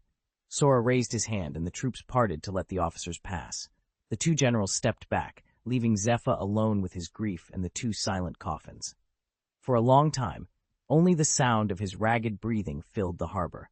Then, at last, he bowed his head and pressed a final farewell upon the wood. In the dim glow of the lanterns, the general wept on. Zifa sat alone in the center of the training ground, motionless. His wife and their 3-year-old child had been butchered by pirates, and ever since, he felt only one thing: rage. His knuckles popped as he flexed his fists. "Snap! Snap! Snap! Why? Why are you doing this to me?" he screamed, laughter crackling through his voice. "Don't kill the general. Don't you dare kill the general." He shook his head wildly, eyes blazing with fury. "Who said you can't kill the general? Kill him! Kill him! Kill him!" Through the reinforced glass of the observation booth, Kong watched Zifa's outburst with a heavy heart. He'd seen that spark in Zifa before, but it had always been tempered by honor and restraint. Now, nothing remained of the old man. A new, darker Zepha had emerged. Admiral Garp stood at the bow of the kobold warship, wind whipping through his coat as he peered toward a lonely island on the horizon. Beside him, Lieutenant General Kong approached, report in hand. "Have you confirmed their location?" Garp asked quietly. Kong glanced down at his notes, then back at the island. "Yes, Admiral. The pirates know we're hunting them for the murder of your family. They're too cautious to bring all their forces ashore. Based on our latest intelligence, we estimate an 80% chance they're hiding on that island." Garp's jaw tightened. He closed his eyes for a moment, picturing the quiet clearing where his wife and child had fallen. When he opened them again, his voice was cold and resolute. "Prepare to land immediately. I want every available ship in position. We end this today." Garp's Haki flared in an instant, bathing the entire islet in its fierce glow. He had them, several figures huddled on the shore. "There!" With a sharp flick, he shrugged off his coat of justice. His muscles rippled beneath his shirt. Without warning, he leapt from the deck with such force that the planks split under him. In midair, he drew back his fist and bellowed, "Galaxy impact!" Scarlet and black lightning crackled around his arm as he hurtled toward the island's center like a living meteor. The moment his blow connected, the ground exploded outward, rock and earth heaving in towering waves of debris. The shockwave raced beyond the beach, shattering the calm sea and tossing distant pirate ships as if they were playthings in a storm. "Help!" one pirate gasped, but the blast of Garp's Haki struck him square in the chest, and he collapsed, unconscious, before he could finish his plea. Seconds later, the dust settled. The silent island, once teeming with smugglers, lay broken and powerless beneath the overwhelming might of Marine Vice Admiral Garp. Garp dropped to the ground and surveyed the half-dozen pirates sprawled across the gravel. With no hint of emotion, he hauled them to their feet and then, using his signature moonsteps, sped back toward the warship. If he hadn't planned to hand these pirates over to Zepha at Navy headquarters, he would have left them for dead. Back aboard the ship, Garp tossed the 6 subdued pirates at his adjutant's feet and issued a single command: lock them up, deliver them to Zepha later. Without a word, he returned to his recliner and sank into it. The moment his body relaxed, a deep rumble shook the island. Sailors tensed and watched in stunned silence as the ground beneath them split and collapsed. In an instant, the entire isle plunged beneath the waves, sending a massive wall of water surging outward. Crewmen scrambled to steer their vessels clear of the rising swell. That cataclysm wasn't an earthquake, it was Garp's wrath. Frustrated that he couldn't execute the pirates himself, he had redirected his fury into the island. With a single earth-shaking punch, he shattered it beyond recovery. Fortunately, the isle was deserted except for that band of criminals. Still, no naval officer present would ever forget the sight of Garp's devastating power. No one dared to underestimate Charles, the naval hero, reclining on the couch anymore. In this world, you simply couldn't be a hero without strength. Without power, there was nothing you could accomplish. Chapter 200, Demon Slash. While Admiral Garp was rounding up the pirates responsible for Zepha's family massacre, a different showdown was erupting on an island deep in the New World. From the bow of his flotilla, 5 or 6 armed pirate vessels anchored just off the shore. Bundy Wald glared up at Charles. "Charles! There's no reason for us to be enemies. What do you think you're doing?" Charles's eyes glowed emerald green. In the same heartbeat, the 7-star sword materialized silently in his hand. Bundy's confident smirk faltered for a moment as a chill ran down his spine. He recovered quickly, though, tightening his grip on the pistol at his side. "Why mix river water with well water?" Bundy scoffed, his voice dripping contempt. "You and I don't belong in the same league, and you'd better believe I won't hold back." With a single motion, he raised the gun. A mechanized hiss filled the air as the barrel's chambers snapped shut, then spat out a lone bullet, enlarged and accelerated 100-fold by Bundy's ruthless secret technique, the 100-fold cannon. Charles stood calm as the monstrous projectile hurtled toward him. He narrowed his eyes, bracing for impact.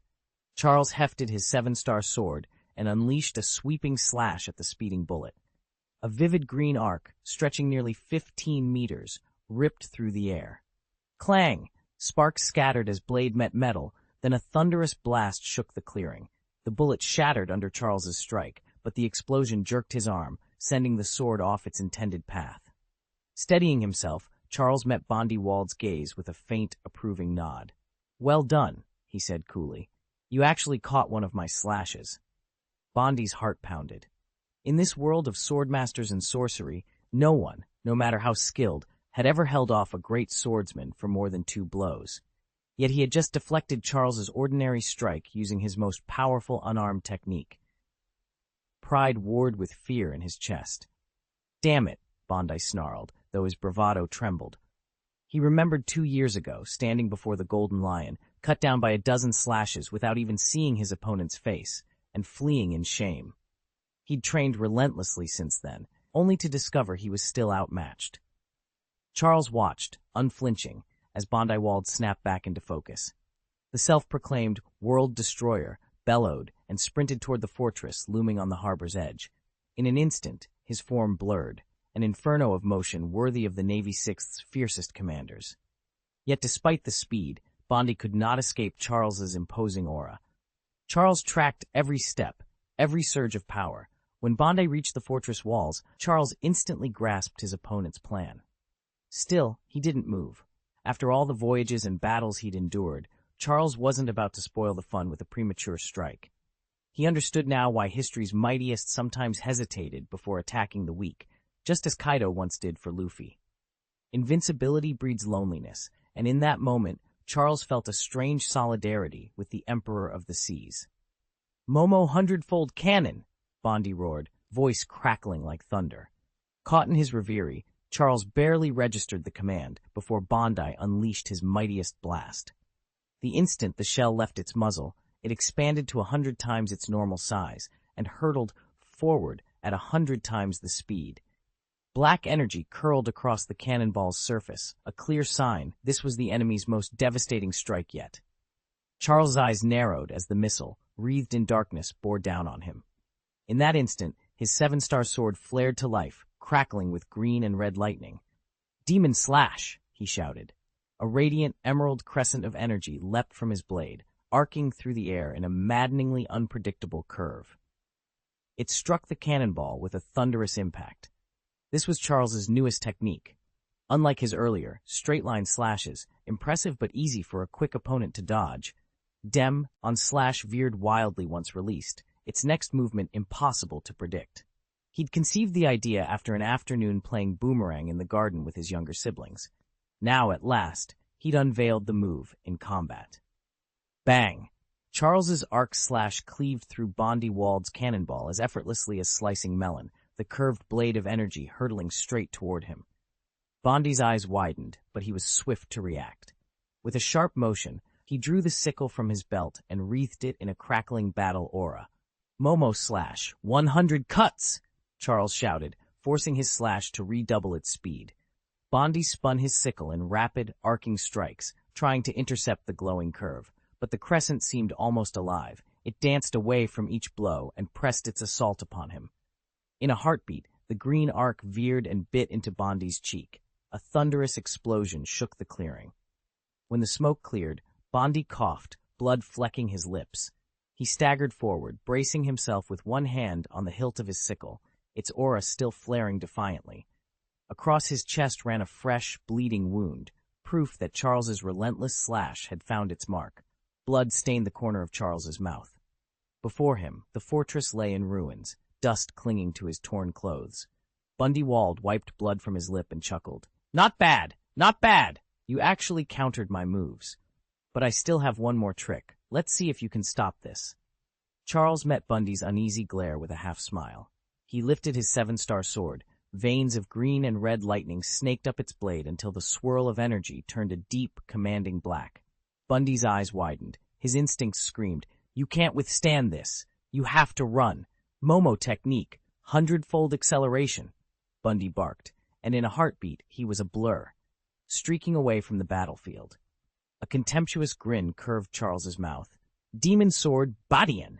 He swung his blade, unleashing a titanic shockwave that ripped through the dust and debris of the shattered fortress. The colossal slash hurtled after Bondi, a living force of destruction. Bondi felt its terrifying presence at his back, cold, merciless, and unstoppable. His heart pounded. If he couldn't halt that wave of sword chi, he would meet his end. Momo fruit, liberation. With a thunderous roar, Bondi Wald unleashed his most devastating strike. The moment he spoke the words, the power of the Momo fruit flared to life, erupting from his core.